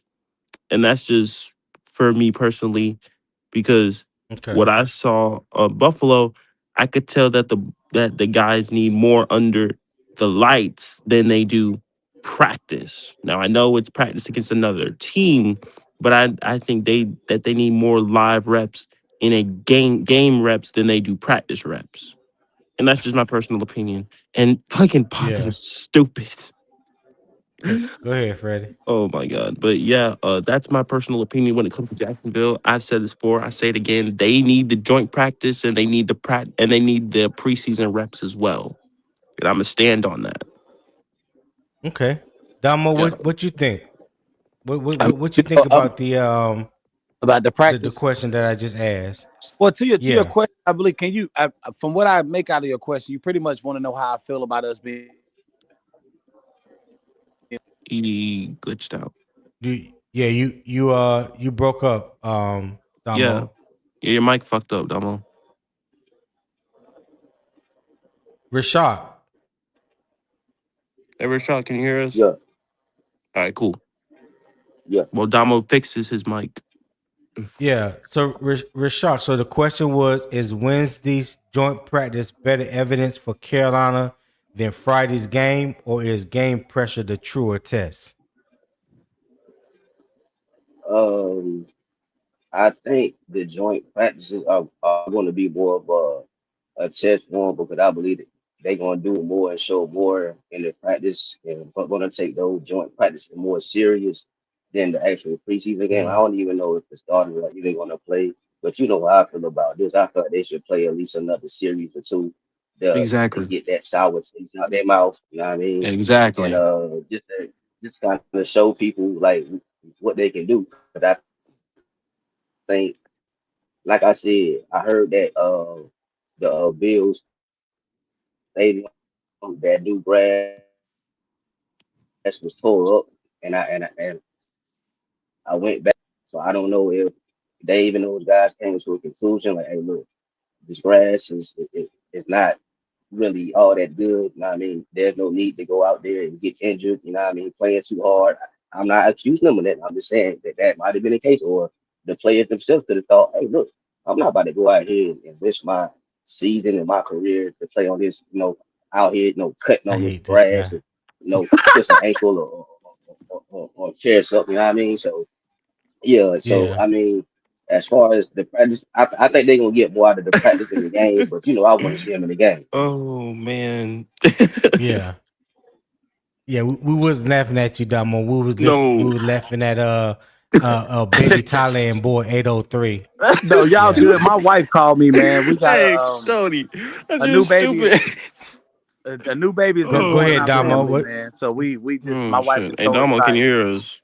Yeah, can y'all hear me? Yeah, we hear you. We hear you. Yeah. Congratulations, Damo. Yeah, thank you. Congratulations, my guy. It's my sister and how can I say this? My sister-in-law, but her and her husband, and they just had their first baby together. So I'm happy for them, man. I wanted to answer your questions though, man. I wanted to say, like, kind of just like Stank Ass Freddy said, I do believe that it's good for us to have joint practices now, especially after a tough week 1 preseason. You got tape, you can really sit the guys down and talk about what you can work on. You're seeing it in real time. For the makeshift line we had to put out there in front of Bryce. Hopefully they all don't come back out together again.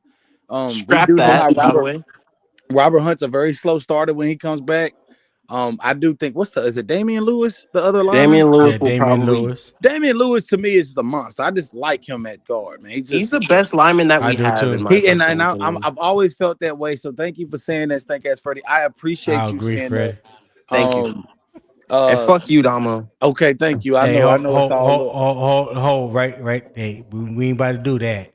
No, it ain't like that. We got love for each other, but don't. I know, but Freddie, don't be cursing. I don't want to. No, you can curse. I just don't want to get out of hand. That's all. Oh, I respect it. And that's why we love I the respect channel, it. I Tony. respect it. We not gonna do that. Go ahead, Damo. So Freddie, I apologize for playing too much, first of all, but we just got a good relationship. Yeah, Damo. But I truly love football, y'all. So, and obviously I see the game from the trenches out. So that's from both sides. Offensively, I see it at the line first. And then I'm looking at quarterbacks, receivers, running backs, seeing how we move. I like to look at the trench battle because that is football. So if I'm not Yeah. seeing what I want to see, I didn't see what I liked from that O-line last week. But I'm not mad at them because I'm gonna be honest with y'all, bro. I wasn't paying attention to them enough to know that I didn't even realize Robert Hunt and Damian Lewis wasn't even playing. It was just happening so fast that I'm just like, I don't like what I'm seeing right there. But I wasn't focused on that because once he hiking the ball, you're watching the line play, but you always expecting Bryce to do something spectacular. Sometimes that it's like maybe we've been spoon fed a little too much of greatness from I want to say Bryce's talent sometimes because a lot of times it's got to happen up front, right, guys? Like we really couldn't even get a yard on rushing the ball, and we are a running football. We're a run first team, so like that can't never happen in Carolina. So I want to see them in this week's like to really, hopefully that same line, y'all don't come back out. I truly do not like Zavala. I just don't think he has what it takes in this offense. I pray that they can figure it out during this week, and hopefully we get a better showing. Now, I don't need nothing too spectacular. I just want to see us move the ball. Can we get a first down or two? I just want to see us look comfortable. Let us flow together. I want to see us yoke together because when we lined up, y'all, I was like, oh, look at my offense. We got talent. We got guys you got to respect. You know what I'm saying? We got receivers out there. When Leggett come out there with T-Mac and Coker, like you got to be paying attention. Like you can't just man up them guys, bro. Some you gonna have to double two of our receivers, flat out. And I hated that they had one safety high. I want to see. I feel like we'll know what's going on with the league when teams no longer can play Bryce with one safety high. Until I see teams be able to move off of that defense, you can't be surprised that people are still on Bryce the way that they are. And that's kind of like my own. That's it. I'm not trying to overtalk Tony. I got you. Oh, hold on one second. Hey, SC, I dropped the link. Where you hit the link if that's what you was looking for. So yeah, if you're trying to hit the link to come on the panel, the link is right there. In the chat. Yeah. I'm so happy I watched this channel in the morning though, man. Shout out to the morning kickoff, bro. Like this is Hey a man, real that's a dope thing you're fact. doing. It really Hey, be dead appreciate around it, these my guy. hours, so now it's no longer dead. You know what I'm saying? So shout All out to you, right. Tony. Hey, Yeah, yo, appreciate it. Go Damo. ahead, Freddie. Well, I just want to talk to Damo. Hey, yo, Damo. Hey, I want to come Hey, you want to come holler at me this afternoon, bro? Come holler at you where on your channel? Yeah, man. Just click my thing, bro. I like to have a conversation with you.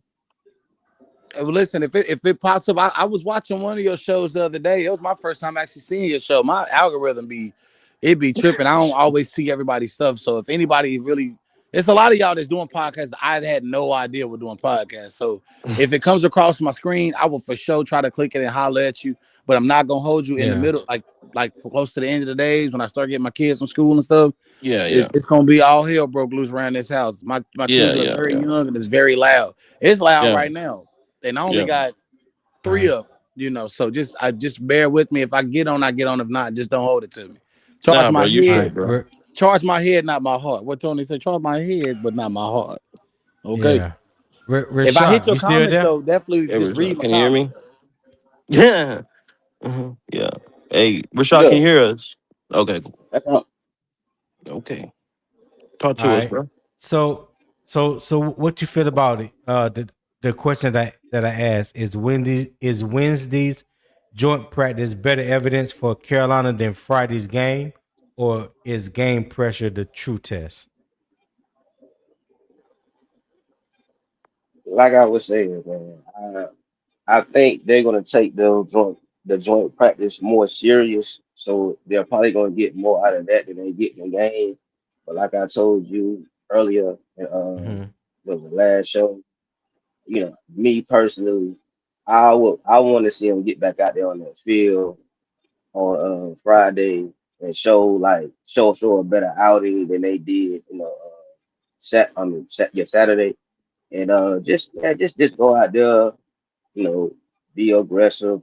None of that dinking and dunking stuff that we seen all last year. As long as they do that, man, I'll be all right with it. You know what I'm saying? Because I'm not really a preseason guy anyway. I don't say it don't matter, but the way they treat these games nowadays is kind of just la la la la. It no, I'm not really. I don't really take too much out of the actual games because they don't really take them serious, as you seen. Saturday. So I mean, but if you want me to say, do I think joint practice is going to be more better than the actual game? Yes, but I want to see them play too. Now I don't know if they're gonna let them play, but yeah, that's all I want to say. Right. But yeah, Frederico, I be saying your show too, man. I tried to get on the other day, and but my audio was acting up, so I couldn't get on. But yeah, I mean, I'm gonna come through. I already follow and shit, so I'm gonna come through and holler at you. But that's Hey, all I I want to say, appreciate y'all. man. I appreciate y'all with me on this journey and just work with me. The grind is, the grind is addicting. I can't even lie to you. Shout out Yeah. to OG. Yeah. So we're gonna go ahead. I'm Hey, gonna look, skip all the for. Go ahead, Rashad. what you about to say? No, I said we're just gonna. I'm gonna skip the formalities and we're just gonna go ahead on to the last segment. Yeah. Did Phillips and Lloyd change Carolina's defensive ceiling? All right, so I'm gonna skip all the facts and the context and just ask the question: did Phillips and Lloyd prove themselves as the defensive identity changes, or did Carolina just see encouraging traits in a small preseason sample? Uh, Rashad, you go first. You said, do say that one more time. You said, did they show the traits in the game? Say Did that again. Phillips did Phillips and Lloyd prove themselves as defensive identity changers, or did Carolina just see encouraging traits in a small preseason sample? Are you asking me Uh, or him? That's Rashad. No, I'm asking no, Rashad. yeah, actually, Okay. yeah. Um, that's tough. I think it's a little bit of both. I think we seen some encouraging things, but I think they can. I think we seen both, man. To be honest with you, I can't really just pick one because I think we seen both. I think we seen encouraging signs, but I also think we seen things that are yet to be seen based off it being preseason. I think those two guys are going to be key this year, and I think it was encouraging, and I think we going. I think those. I think those guys are going to show why we signed them. Those guys, and you know, Okay. All right. that, that Freddie, what you that's got? it. I mean, I just make it short like that, man. I ain't gonna talk Mm, too mm. long. I would say that it was very encouraging to see Jalen Phillips get pressure and to see Devin Lloyd command the defense and be that field general that we've been looking for. I think that's very Yeah. encouraging. I have to see more to really get a full thing, but in a small sample size, it was very encouraging to see that we might be able to get pressure rushing for and that we have our field general that we've been looking for. So it was very encouraging to see. You know, I Okay. think that's an understatement. All right. Damo, what you got, Damo? I'm gonna be honest, bro. When you pay guys, you pay them to play. So we paying guys and they playing. So I'm happy. I'm almost saying to myself, it's about time, nigga. You know what I mean? Because it's like, when is our Hmm. money gonna start paying off? You know, teams That's a getting good tired of point. paying players and they not showing up. You bring a player like Phillips in. Naturally, we all knew he was gonna be good because the type of player he is, he's just gonna dominate anyway. He's just bigger than you. You know what I mean? It's just one of them guys. He's bigger and stronger, and he's smarter with the experience. So we know he's gonna bring that to Carolina. Same with Devin Lloyd. We're just Mm, asking that the guys that already have fire that are here, we're asking that they get with their fire, or that they come bring right. their fire and get with our guys that already are fiery, and let's be unstoppable together. So I'm excited about those two dudes. Hmm. Okay. Logic Q 1911 said, are we seeing the same on the field play, although there are new additions? Who you talking about specifically? Are you talking about on the offensive line? What are Is you that who talking you about? talking about? Let me know in the comments. And HFC, or you talking to J Live? Talking to J Live. Worry about the Saints. Yeah. Because the thing about it is, though, Tony, is that Jalen literally said Jalen needs to finish, but he probably did not watch that game fully because Jalen Phillips had, what, 3 pressures and a sack on Josh Allen? So like, I don't know if he watched that game. So Yeah. it was very encouraging Um, to see. no, I think Jaelan did get that one sack on Josh Allen, and they almost had a second one, but it was a pressure, not a sack. Right. And Princely got like 2 or 3 pressures on I think he had like on 3. He had like Jaelan Phillips. Yeah. he had Hey, like 2 on Josh Rashad, Allen, if I'm not mistaken. hold on, Freddie. Rashad, I'm gonna drop you down so I can bring one person up. Okay. I got You you, need got me you, to got you. drop off, Tony? No, you good. You good. All right, Okay. Damo. I mean, Rashad. I'm gonna drop you off, dog. I talk to you later, Rashad. Yeah.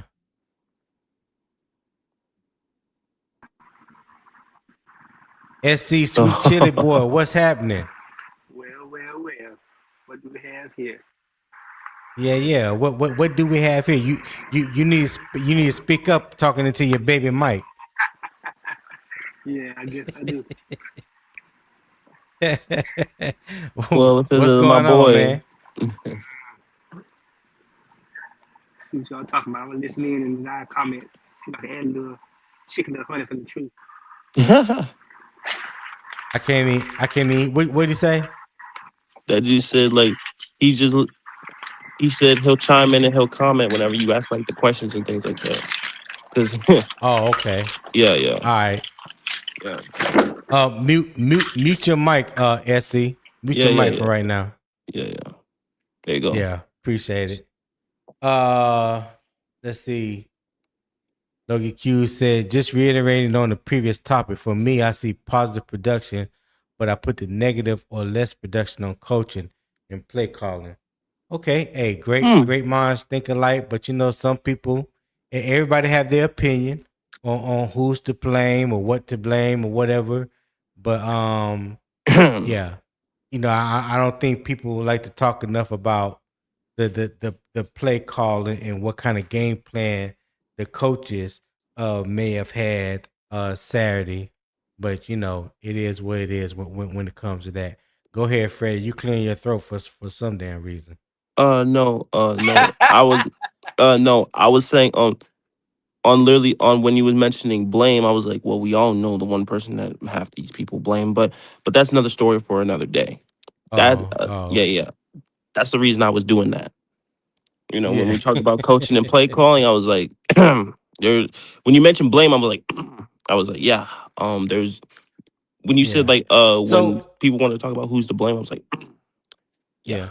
So Freddie, real quick, what did you think of the performance from Jaelan Phillips and Devin Lloyd? What did you see? Well, I saw Jaelan Phillips was as advertised, if I'm going to be honest.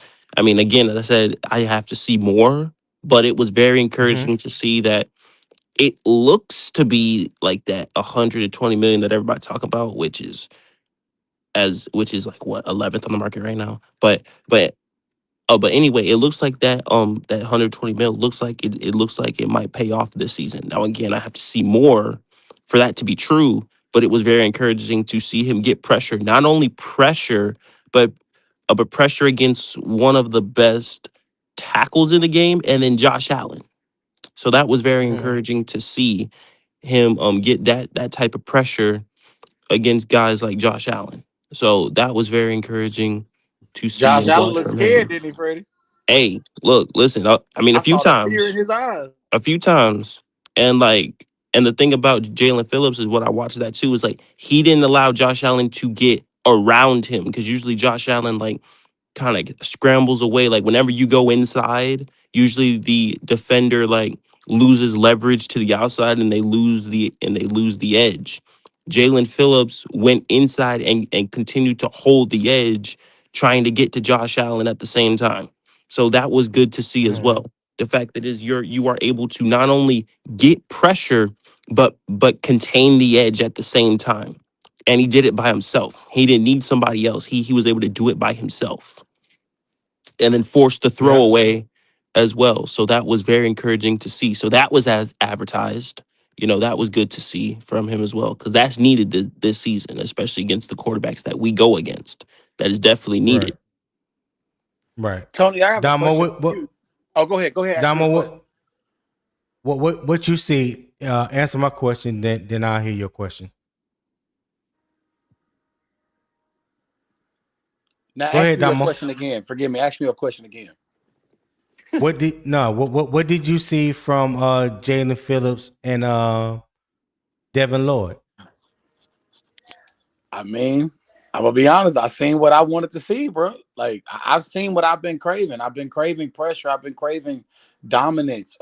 Know-how in the field of battle. Like I feel like these guys are not out there playing confused. They're playing smart. They're playing fast, and they a lot to deal with as far as an offense having to deal with them, bro. Like you clearly seen the difference in level of ability coming off the edge with five. Five is he's gonna dominate, bro. And then with Devin Lloyd, bro, he's gonna be everywhere. Like his ability in our defense, he should be able to play almost. I'm not gonna say like Luke Kuechly, but Luke Kuechly played so free, y'all. He played so smart that it just looked like he knew what was going on. And I hope that Devin Lloyd can bring that extra level that we need. Because man, our linebackers, y'all, we really have severely been lacking in linebacker play for a very long time.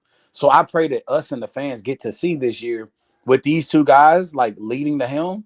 Like I want to see that we become dominant again as a defense, as far as the front four and the linebackers go. Notice I'm not even talking about the secondary because I'm not even trying to. Me personally, I'm not trying to focus on it today. I feel like how can you not get better as a secondary guy when you got J.C. Horn, you got Big Seven back there, right? And then Mo Rig, right, or Merrick, and then you got DJ, not I'm saying her Mike Jack. You got Mike Jack. So it's like you got so much talent there. I know they can play. I'm just asking, and I may never get this from Ejiro Evero. Like we may just never get what we want out of the defense with him at defensive coordinator. And at this point, I'm just kind of fine with that.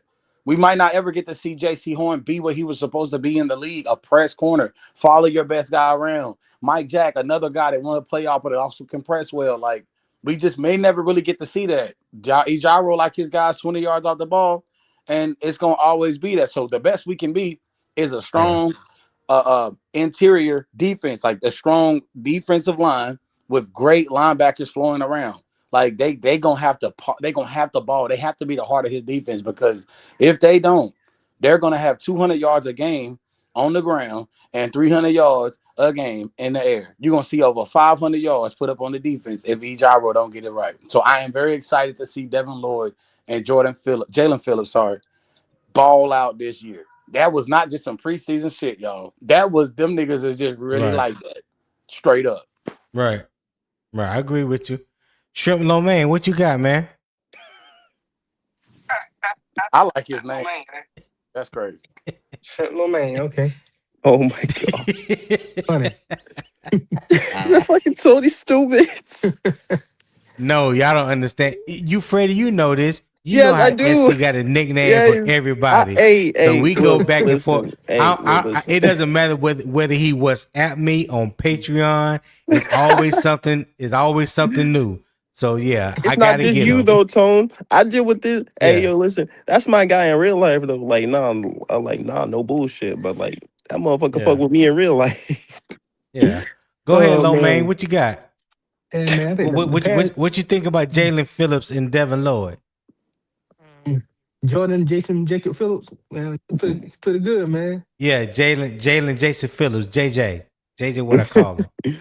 Yeah, JJ. Look good, man. I just rather see the Panthers continue to evolve from what we've been seeing before, man. Because the Panthers have really been killing us for years. You get that together, man. I think the linebacker and Devin Lloyd and everybody that falling in place, man. Only person I'm worried about is Trevin Wallace, man. That's the only person I'm worried about. I agree with you. I have to agree with you on that. Listen, and I've said this ever since the draft. When they pissed me off when they drafted Lee Hunter, when there was plenty of linebackers that they could have drafted at that point and they passed on. And I knew from free agency, only move they made at linebacker was Devin Lloyd. I'm like, that's not going to be enough because what's beside him, we're not going to be sure about because they are injury prone. And not only are they injury prone, but now the talent, you really question the talent level beside Devin Lloyd. How exposed will we be, from the inside linebacker position when you're talking about in coverage, when you have to coverage a tight end down the seam or over the middle, when you have to like maybe carry a running back into the flat or on a sail route or something like that. If we're playing man, what are we going to do? Because outside, Devin Lloyd can't do it all. He got to have a running mate. So I hope and pray that they add another linebacker, preferably a veteran with some starting experience, and maybe have some experience in Ivero's defense in this scheme, whether it's his defense or in Fangio defense. But we need another veteran presence before the regular season starts. And again, Tony, I mentioned this, and me watching it. I mean, watching it like from the preseason game, when you rotate those two linebackers between Claude and Trevin, the one thing that sticks out to me, they're polar opposites. And I know this sounds crazy, Tony. And again, you take with PFF what you will. If you believe in PFF, you should go look this up yourself. But Trevor Wallace in man covers, like you mentioned, had an 88 PFF grade in coverage, man coverage. See that's why I don't trust in PFF. And again, but when you watch it through preseason, Chairless and Trevin are polar opposites. Now, say what you want, but Trevin looked better in coverage than Claude did. Claude is a better run stopper. Trevin is a better pass coverage. Is better in pass coverage. And that's the reason I think Trevin beats him in the thing, because he's better. Now, again, Tony, you take with it with a grain of salt, because I saw that and I couldn't believe it. But it's true, Tony. I even looked it up for myself. That shit is true. He has an 88.7 PFF grade in man coverage, which was 8th in the NFL among linebackers. 8th. Yeah. Number That's 1 why I was Devin said Lloyd that at 93. So I yeah. don't believe PFF. Not when it comes to that type of metric. Yeah, I was confused I there too. believe what my eyes see. I think I know enough about football that I trust my eyes. So Yeah. 80. Yeah. Okay. Yeah. I It So ain't was. gonna, I Tony, ain't gonna, Tony, I ain't gonna Yeah. keep. I Yeah. know Yeah. y'all see this. Yeah. What is it about our defense, man? I don't know whose fault it is, because I don't want to just single nobody out. But man, when teams excel with like reverse play actions and all of that, like you swinging right, but the play really going left. I mean, we're confused every time. They could do that every play, bro, and there will be no stopping them. Well, And it's like that even in the season. Hold on, Freddie. Okay. No, I think I know what you're talking about, Damo. It's like when that play with DJ Moore. So when you are effective with the run game, right? Yeah. Especially, let's just take a team like Buffalo. They run a lot of stretch zone, wide zone concept, because they got a back that can cut back. He can hit the hole or he can take it out wide, right? So he's excellent for the wide zone scheme. Right. But then when we talk about sequencing, if you always heard me talk about sequencing, so now what they do, they add another level to the wide zone. So now they bootleg it. They fake like they getting ready to run the wide zone, then they bootleg and they release DJ Moore, which was in the slot to their right side. They released him to the left side because everybody's flowing right. He's leaking out to the left. Then you have the wide receiver that was on the left side that was running like a go route to clear out the left side. So either the cornerback went too far. They say it was in man. I really haven't looked at it to determine whether it was in man or zone or whatever. But there was 2 defenders on 1 wide receiver, which left that whole left side open. And I'm surprised that nobody has brought this up. But I did notice this. Nobody brought this up on this same play. on this same play. Mm-hmm. Y'all tell me if y'all remember what happened on that play. Because I ain't gonna say it first. I'm gonna see if one of y'all can tell me what happened on that play where DJ Moore leaked out the backside and caught that big pass and Are went you about talking about 40 when he yards. waved to Nick Mike Jack Scott? was And Mike Jack out of position? are you talking about when Not DJ talking when about Mike Jack. Not talking about when DJ Moore invited the contact by Corey Thornton. Nope, not talking about none of that. Okay. Low man, you know what I'm talking about? He That's a probably little bit eating out of right my field now. of expertise. I'm actually I trying to mean get better at watching this. that playback, For real. watching that playback, Okay. everybody got sucked in by the play action and then just No, check this out. Check this out. Mhm. Check this out. Let me stop it right there. When you go back and watch that play, watch who Princely Umar was covered in the slot. Oh, interesting. Tell me why Princely was covering the slot receiver and he came on like a slot blitz. And that same slot receiver is the one that ran the clear out for DJ Moore coming across. But just tell me why Princely was on coverage on a slot receiver. That's Yeah, what you call somebody. trying shit right there, Tony. That's Okay, a so mismatch. That's what you call. That's what you call complete fucking and utter. trying shit. Yeah. So like Freddie said, you only do some shit like that in the In the preseason. preseason, right? So does that, when you see something like that, or when you hear something like that, in case you haven't seen it, but when you go back and see it, you'll know exactly what I'm talking about. Would you feel like the defense was taken seriously, or the defensive side of the ball was taking this preseason game seriously when you hear or see something like that? Well, Tony, and I think someone mentioned this before, right? Mm-hmm. And I think someone mentioned this before. These coaches, they talk to each other. And Josh Allen mentioned this in a presser. He said, if we get this look and it didn't look good, we can adjust to it if we see this look again and things like that. So they talk to each other. So 9 times out of 10, they probably talked to each other, but they didn't say when they were going to do it. So they talk to each other constantly. And this is the time that you do this during the preseason. You know what I mean? Yeah. Like when it comes to this. So Joe Brady and Evero probably talked about that. It wouldn't shock me if they did. Mm-hmm. Because you don't run shit like that unless one, you're just trying shit, and number two, you are talking and communicating. Because we have a connection with Buffalo, as you know. So 9 times out of 10, they were definitely communicating before the game to run shit like that.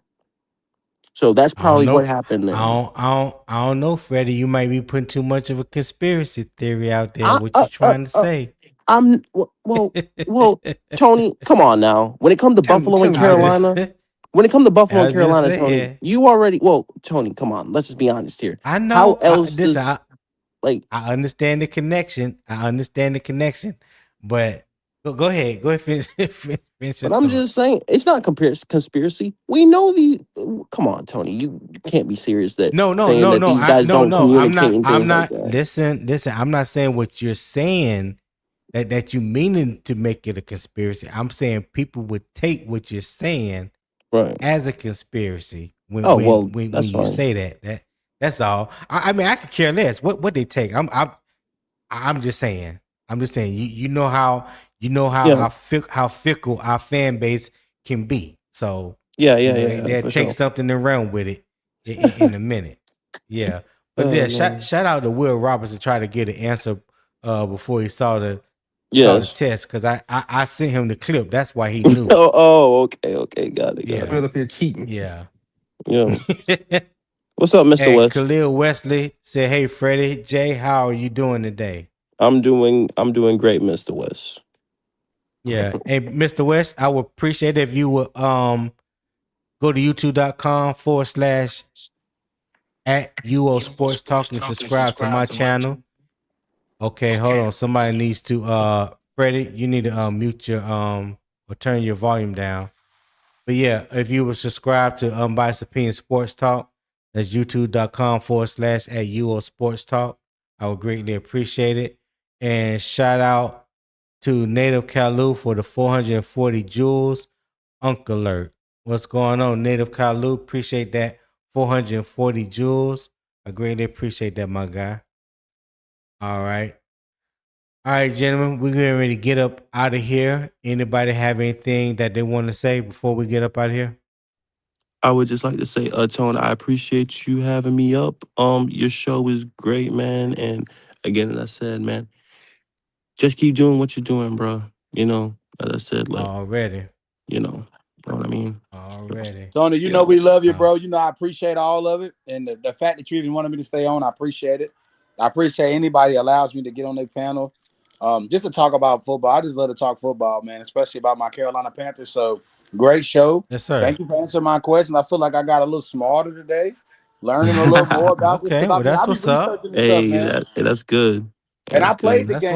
what's up. It's a lot that I didn't do while I was out there, right? And I never played college ball Yeah. or beyond. So Mm. you know, it's so much to Right. learn. So I appreciate the show. Yes, sir. Hey, I appreciate it, man. That's what it's here for. Is don't listen.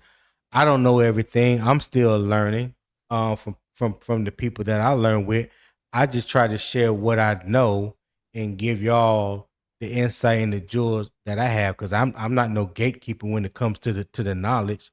You know, it's there for the people that want to receive, and for the ones that don't, that's cool too. You know what I'm saying? It is what it is. But this, I love the game. I'm passionate about the game. I've been watching the game, you know, and playing the game over 40 years. So, you know, I would think that I know a little something about the game. You know what I'm saying? So, Yeah. I just try to share what I know, man. That's all. Yeah. I just try to bring facts and context to it.